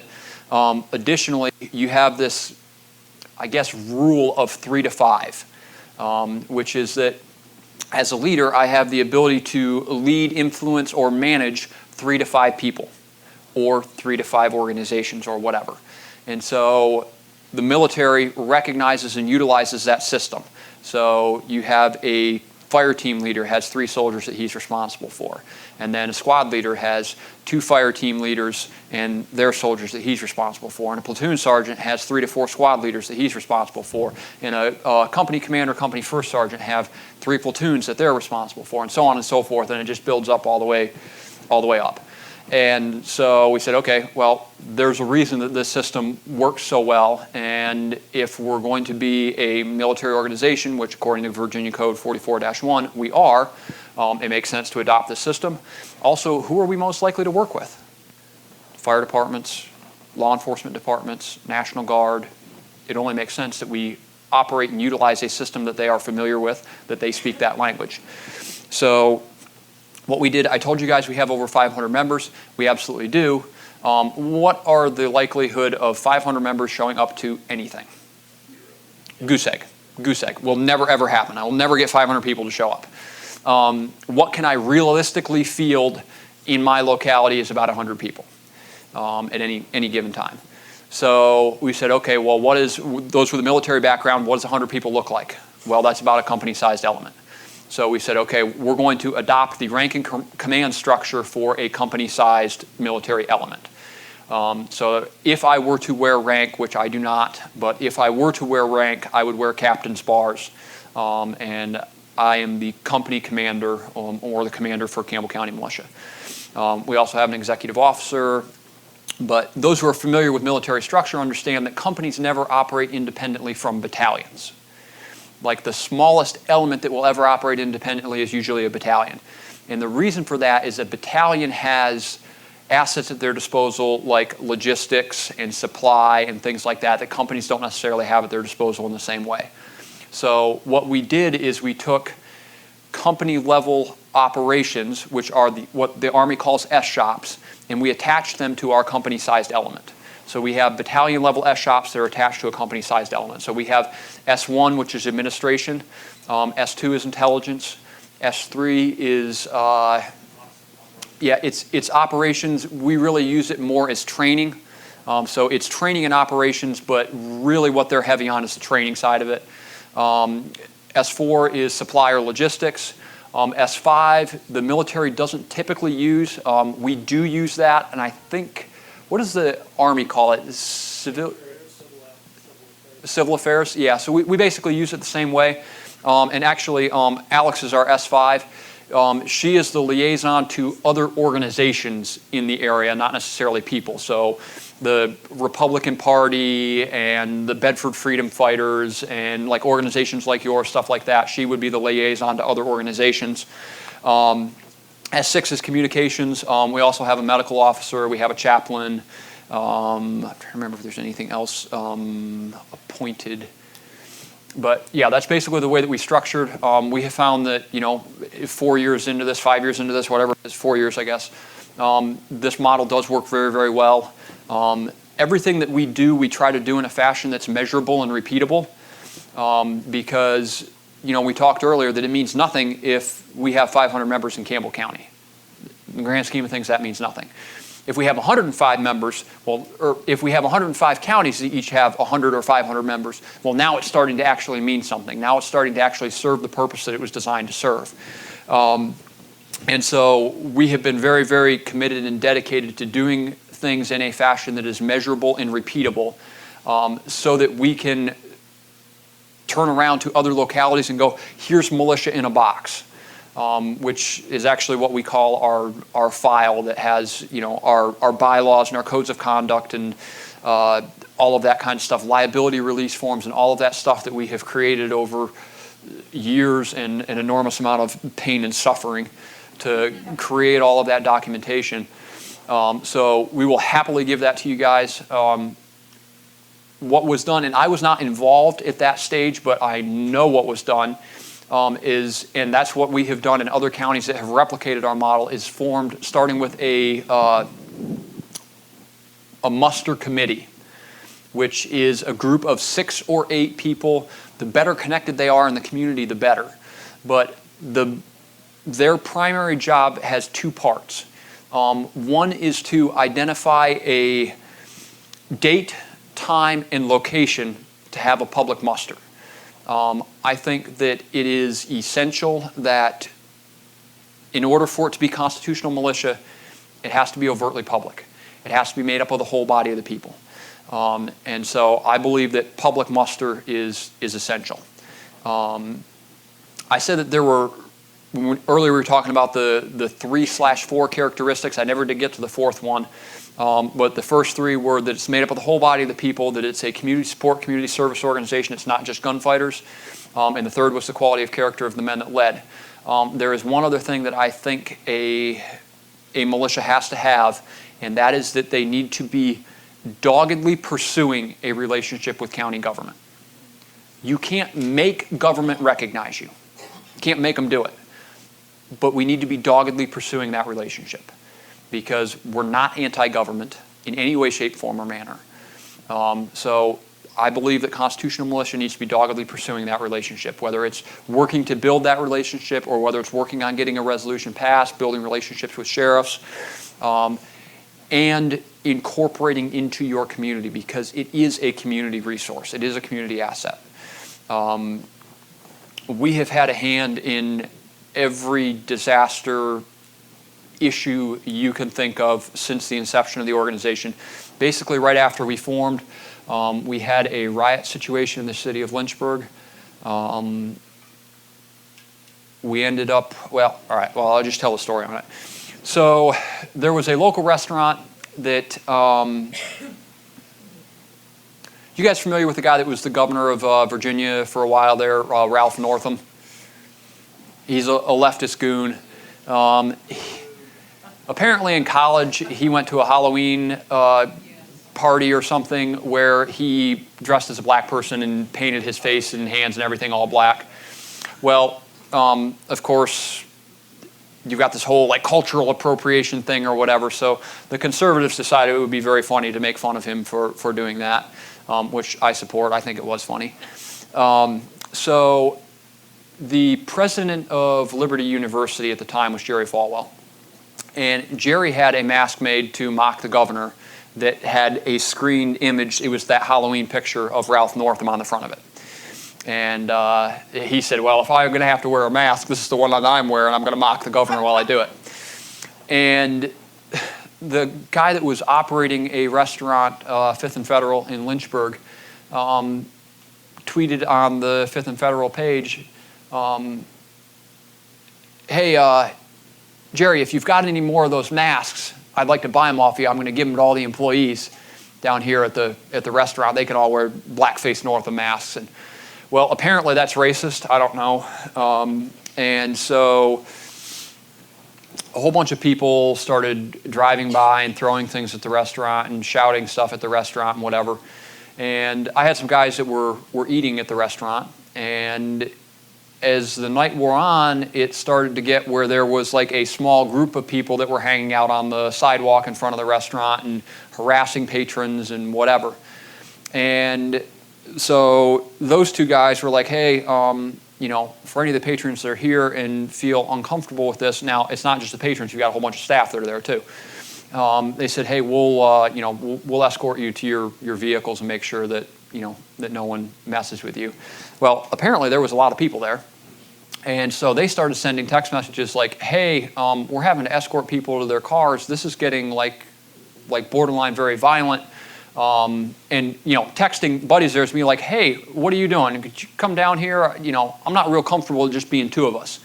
So before you know it, there winds up being 20 guys that are in the restaurant with the owner and the staff and the few patrons that are still left. And it turned into a full-blown riot, like 250 some odd people surrounding the restaurant.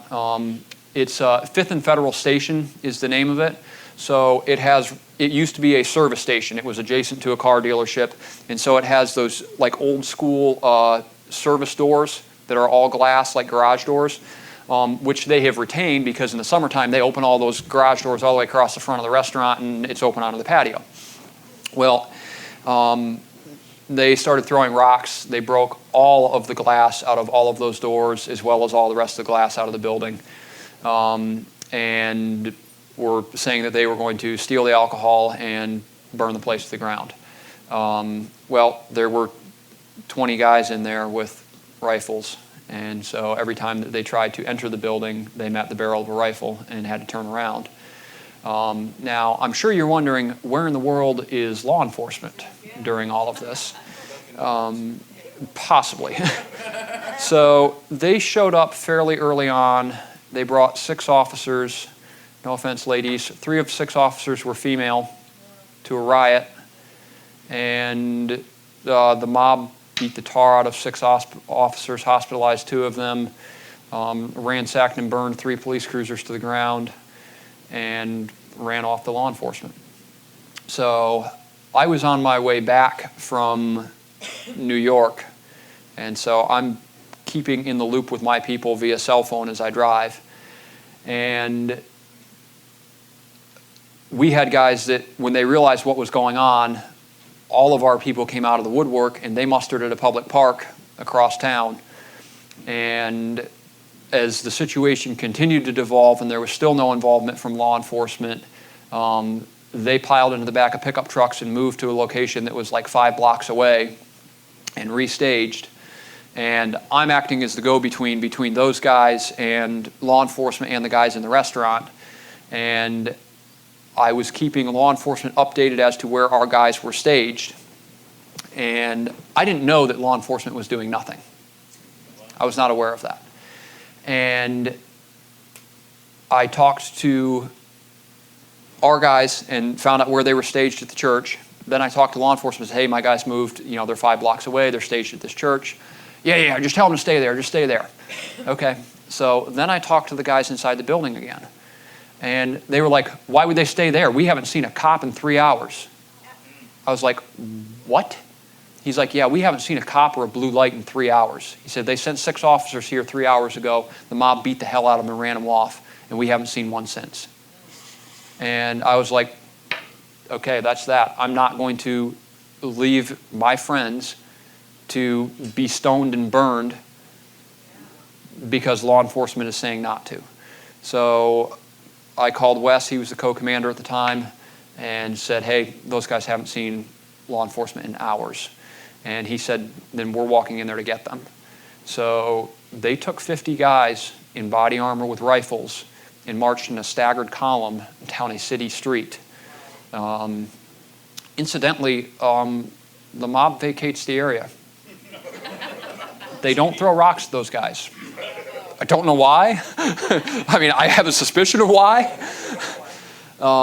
Eventually, law enforcement did show up with riot squads and tear gas and armored trucks and whatever. I showed up much later that night and tried to walk down a street that was blocked by an armored truck. And first they told me no, and I walked up there anyways. There were 6 or 8 officers that were behind the armored truck with gas masks on. And I tried to talk to them. For those who have worn gas masks, if you want to communicate with someone while you're wearing a gas mask, you have to move closer to them and talk. There is no such thing as shouting through a gas mask. It cannot be done. But I guess if you haven't worn one that often, you don't know that. So they tried their darndest to shout through a gas mask to me. That was completely ineffective. Eventually, I called. So I told you we have a very good relationship with the county sheriff's department. The sheriff's department had appointed a liaison to the militia who was also the captain of the SWAT team. And so while I'm standing there talking to Bedford County Sheriff's Department as they're hiding behind their Bearcat, which seemed odd to me, I called the captain of the SWAT team for Campbell County and put him on speakerphone, and he told them, yes, let Dan in. So I found out after the fact the reason that they were hiding behind the Bearcat is because the Bearcat had taken 270 rounds of 9mm. The burned cruisers were full of bullet holes, like hundreds and hundreds and hundreds of bullet holes through the cruisers. Incidentally, the vaults that are in the trunks of those cars are extremely durable. There were AR-15s that were in the vaults and the trunks of those police cruisers, and it didn't matter what they did, they were unable to get to them. Also, apparently those vaults are fireproof because the firearms were not harmed even though the cruisers burned to the ground. But anyway, so yeah, the vaults and the trunks of police cruisers are very durable. Ultimately, the left was hell-bent on getting all of us prosecuted and locked up. That didn't happen. Also, our guys ran video footage from inside the restaurant the entire time. They tried to accuse us of taking a shot at the crowd, which started the whole thing.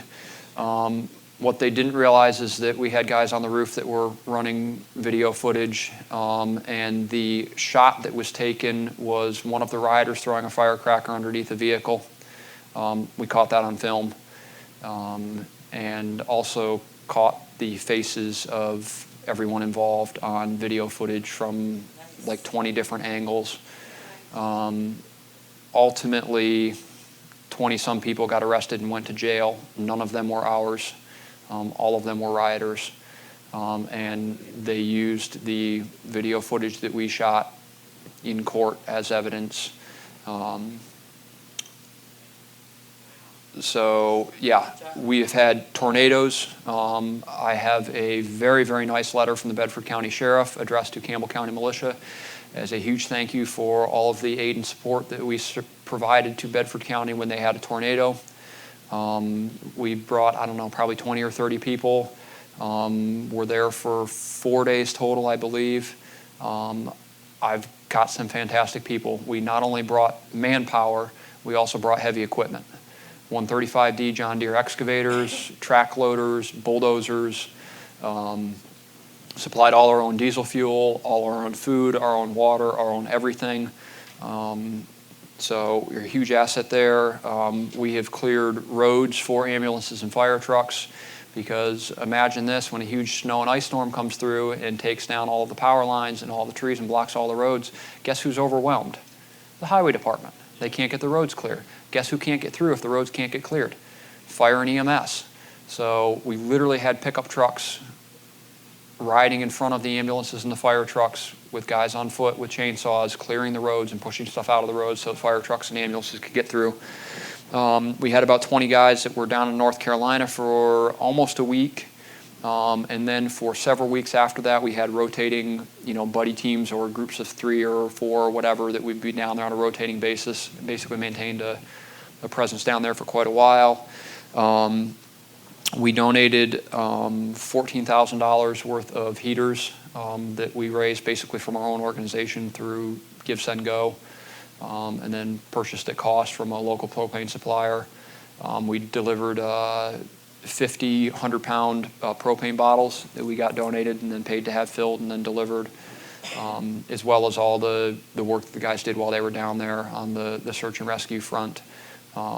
That's actually where this gentleman, Kenny, met a bunch of my guys while he was down there doing the same thing. He's coming out of Tennessee and bumped into a bunch of like-minded people doing the same thing in North Carolina, and was like, whatever you guys have going on, we should get together, so here we are. So the organizations do ultimately do what they're supposed to do, but we need more of them. Because they are a community resource. So in fire and EMS, with anybody with like a fire and EMS or a law enforcement background, you have what's called an MCI, multiple casualty incident. Basically, a multiple casualty incident is any time that whatever resources you have at your disposal are overwhelmed. So in rural areas where you only have one duty crew and one ambulance, if you have 2 or 3 patients, that's an MCI, because you don't have the resources to deal with it. It doesn't matter what locality you're talking about or what government agency, there can always be an MCI or MCI type incident where that agency is overwhelmed. Right now in North Carolina, every agency was completely overwhelmed.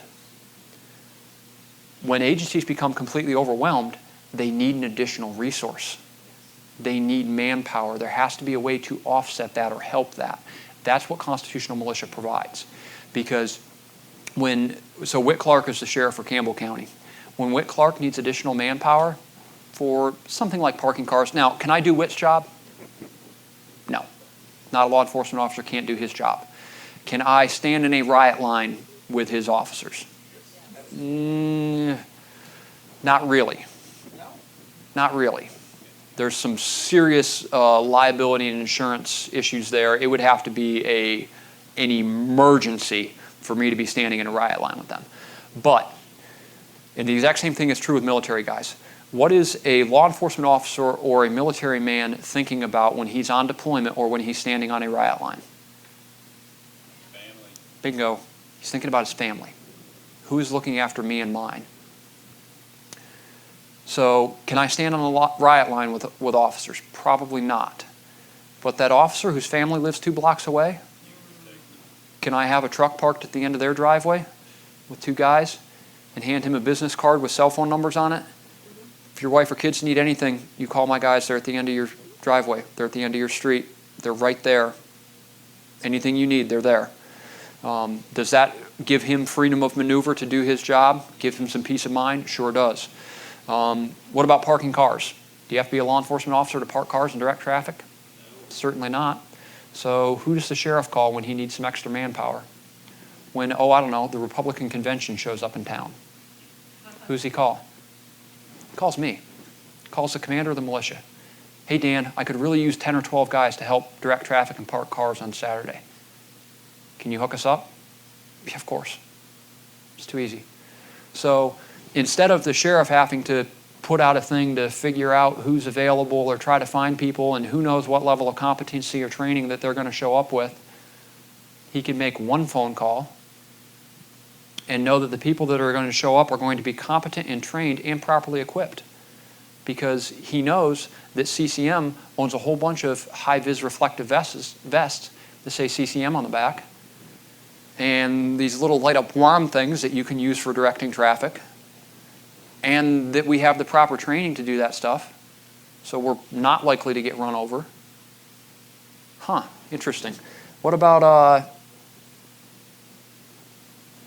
everything that was not an essential service got shut down during COVID, right? Is Adopt a Highway essential? Nope, shut down. So there's an enormous amount of trash building up on the streets in Campbell County. Well, what is the formally recognized county asset, the militia? Well, they're the same thing as the fire department and law enforcement. They're a county asset. They're an essential service. Guess what we could do? Pick up trash. Guess what else we could do? Continue to train. Guess what else we could do? Host classes. Interesting. So, like nuts and bolts of how the organization works, that's how it works. That's how it actually applies on a day-to-day basis, because, like, obviously we're not at war. There is no overt foreign invasion right now. So yeah, we're not mustered to arms, although we are constantly training to arms. The reason I said overt is because I think a very compelling argument could be made that there is a covert invasion of the United States that's currently underway. Hopefully that will get dealt with here shortly. But what better way to deal with that? What better way to deal with that than constitutional, well-regulated militia, than force of arms in the hands of the American people? And that's what deals with stuff like that.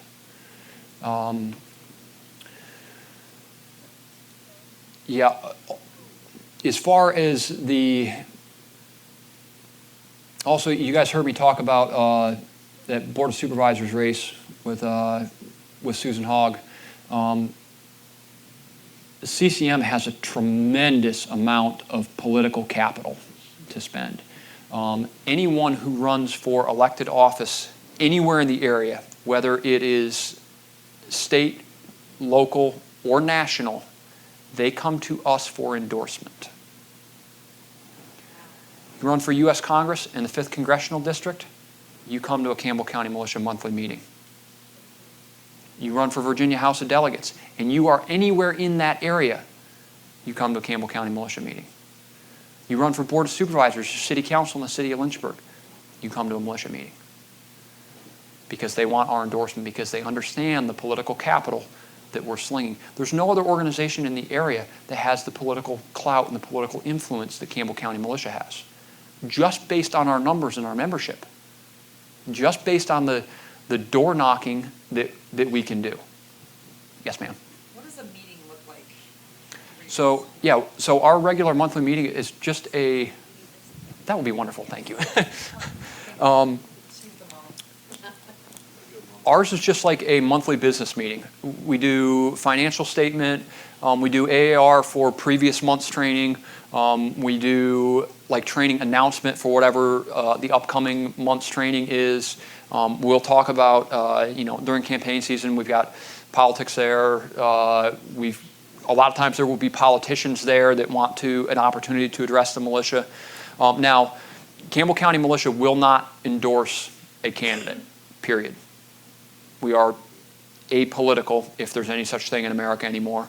We're pro-America, which means I guess we're not apolitical. Yeah, we're far right, exactly. So, yeah, we'll frequently have politicians there. The organization will not endorse. I do endorse. As the commander, I always endorse candidates. But it goes a long way showing where you stand if you will show up at a militia meeting and get up front and talk to the militia. Also, if you're going to show up there, if you want to interact with us at all, you're going to take a picture with us. So yeah, don't ever try to say that you have an issue with us, because I will immediately post that picture on the internet. Not that has really been, well, that's not true. We had one member of the House of Delegates that used to avoid me like the plague. As soon as she would see me coming, she would head in some other direction, wanted nothing to do with talking to me. She's no longer in the House of Delegates. I think she retired of her own volition, but I like to claim credit for it anyways. So yeah, we have a medical minute, which is, so it's interesting. We end up with kind of two dynamics. We end up with people that come to all of the trainings, but don't really come to the meetings. And then we end up with people that come to all of the meetings, but don't really come to trainings. And obviously there's some exceptions to that. Obviously we have a requirement to be trained to arms, and we believe that's important. Our training for this month is basic and advanced pistol. It's drawing from concealment. The advanced course is very advanced. The beginner is very, very beginner. I have guys like running, carrying a bag of dog food to simulate a child and engaging targets on the run at our advanced pistol class. We do some really, really advanced training that people do not get other places. Yes, ma'am. So, who exactly is doing that training? People within you, or is it like hired out where, like I have looked at several different self-defense and training that's out there. Is it something you do, like you and your wife are the trainers? Or So, is it, like, how does that get? So most of our training comes from internal. I have some unbelievably competent people. Myself and Alex teach the advanced handgun class. I've got a bunch of other guys that are NRA instructors and whatever that teach the beginner class. But you know, So would that be available to people like in our area? yes. So all of everything training-wise that we offer is open to the public. The only thing that we exercise a little bit of operational security on is communications. Now, we do offer a ton of training and communication-related stuff that is open to the public.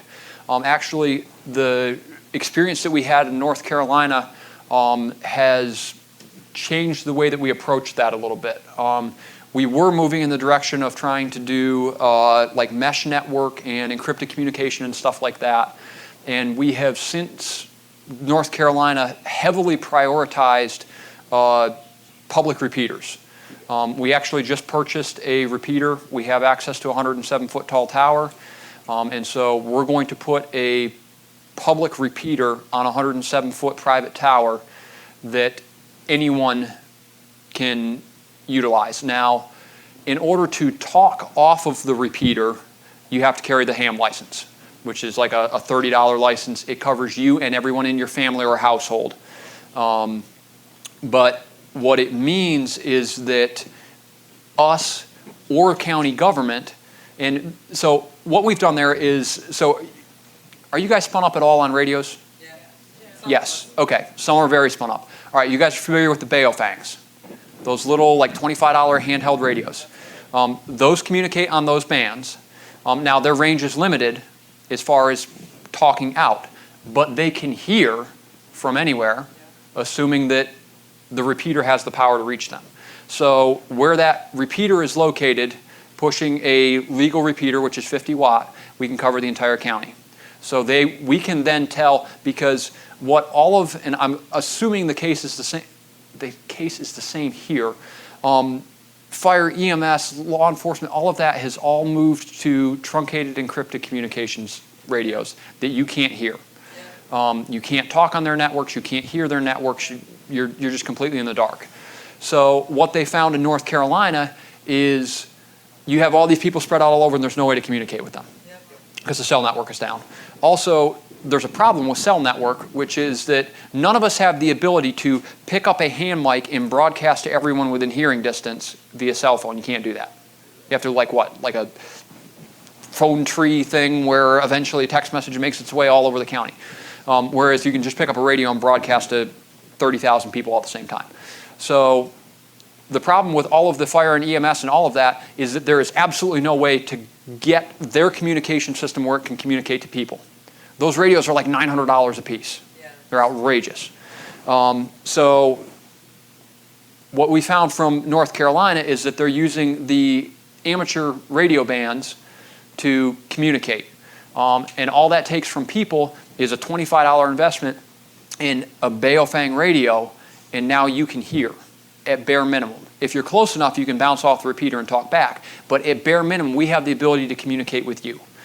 And if we have the ability to communicate with you, then we can go with mobile repeaters or mobile radios and broadcast, hey, we're going to be working into the Timberlake district today. Tune your radio to X frequency. We will be in the area with the repeater. You'll be able to talk back to us. So it blows the door wide open on being able to actually be a community asset. So A great one at that. yeah, I have great. something I'd like to speak about, that Yeah. when I was out in western North Carolina, we were taking assignments. We were going out in areas that the roads were completely washed away, some of the worst conditions you could get. The sheriff told me at the time. Hey, Kenny, hang on just a second. So Kenny is part of a professional search and rescue team out of Tennessee. All right. Well, So at the time when we were getting assignments, the sheriff's department told us that there was going to be nobody to come. If there was anything that happened to us, they're not going to come and help us. So we were on our own. At that point, that's when I met up with the Campbell County guys. One of their communications experts came out and handed me a Baofeng radio and told me, if anything happens, we're going to be there for you. At that point, I saw where our government stood. Our government wanted us out there, wanted us to go do the work, but they didn't want to help us. But these guys really gained the attention, really stood up with stuff like that. I mean, a lot of our guys, we have, a lot of family members throughout my team. I mean, when they heard that about there's not going to be anybody to rescue us if we're in a situation, that was discouraging for them. It really brought the morale up when the Campbell County came out and did say that, and handed us a radio that's tied in on their repeater and said that they'd be there for anything. That was amazing. I saw the difference between this type of group versus our government at that time. so yeah, the model works, and there's sort of two parts to it. One of it being all of that community service, community support, all the disaster work, all of that kind of stuff. But that plays right into, because we're trying to rehabilitate that word. Now, so all we're doing is we are doing what we as Americans are supposed to do. We're taking care of our biblical mandate. We're carrying the word militia as we do it. So we're not doing anything different on a day-to-day basis. We're just doing what we as Americans do. Going back to that guy that was talking about, there's no other nation on earth that has done what America has done. I think that we should carry it 2 steps farther than where he carried it. One is, anytime that there is a natural or humanitarian disaster anywhere in the world, who is there? The American Red Cross, right? And military and everything else. We send food, we send blankets, we send medicine, we send building materials and security forces and everything you can imagine anywhere in the world anytime there is a natural or humanitarian disaster. Apparently we are incapable of doing that on our own turf, but we send it anywhere in the world. Furthermore, I don't believe that there is any nation in the history of the world that has taken the Great Commission to literally send missionaries to the ends of the earth the way that Americans have executed the Great Commission. So just reinforces the idea that the Almighty built a nation that is unlike any other that He's ever built in the history of the world and entrusted it to us. So ultimately, like all of this stuff that we're doing, that those guys are doing in North Carolina, that we're doing in North Carolina, that we have done in Campbell and in Lynchburg and in that area, we're just doing what Americans do. We're just doing our job as Americans.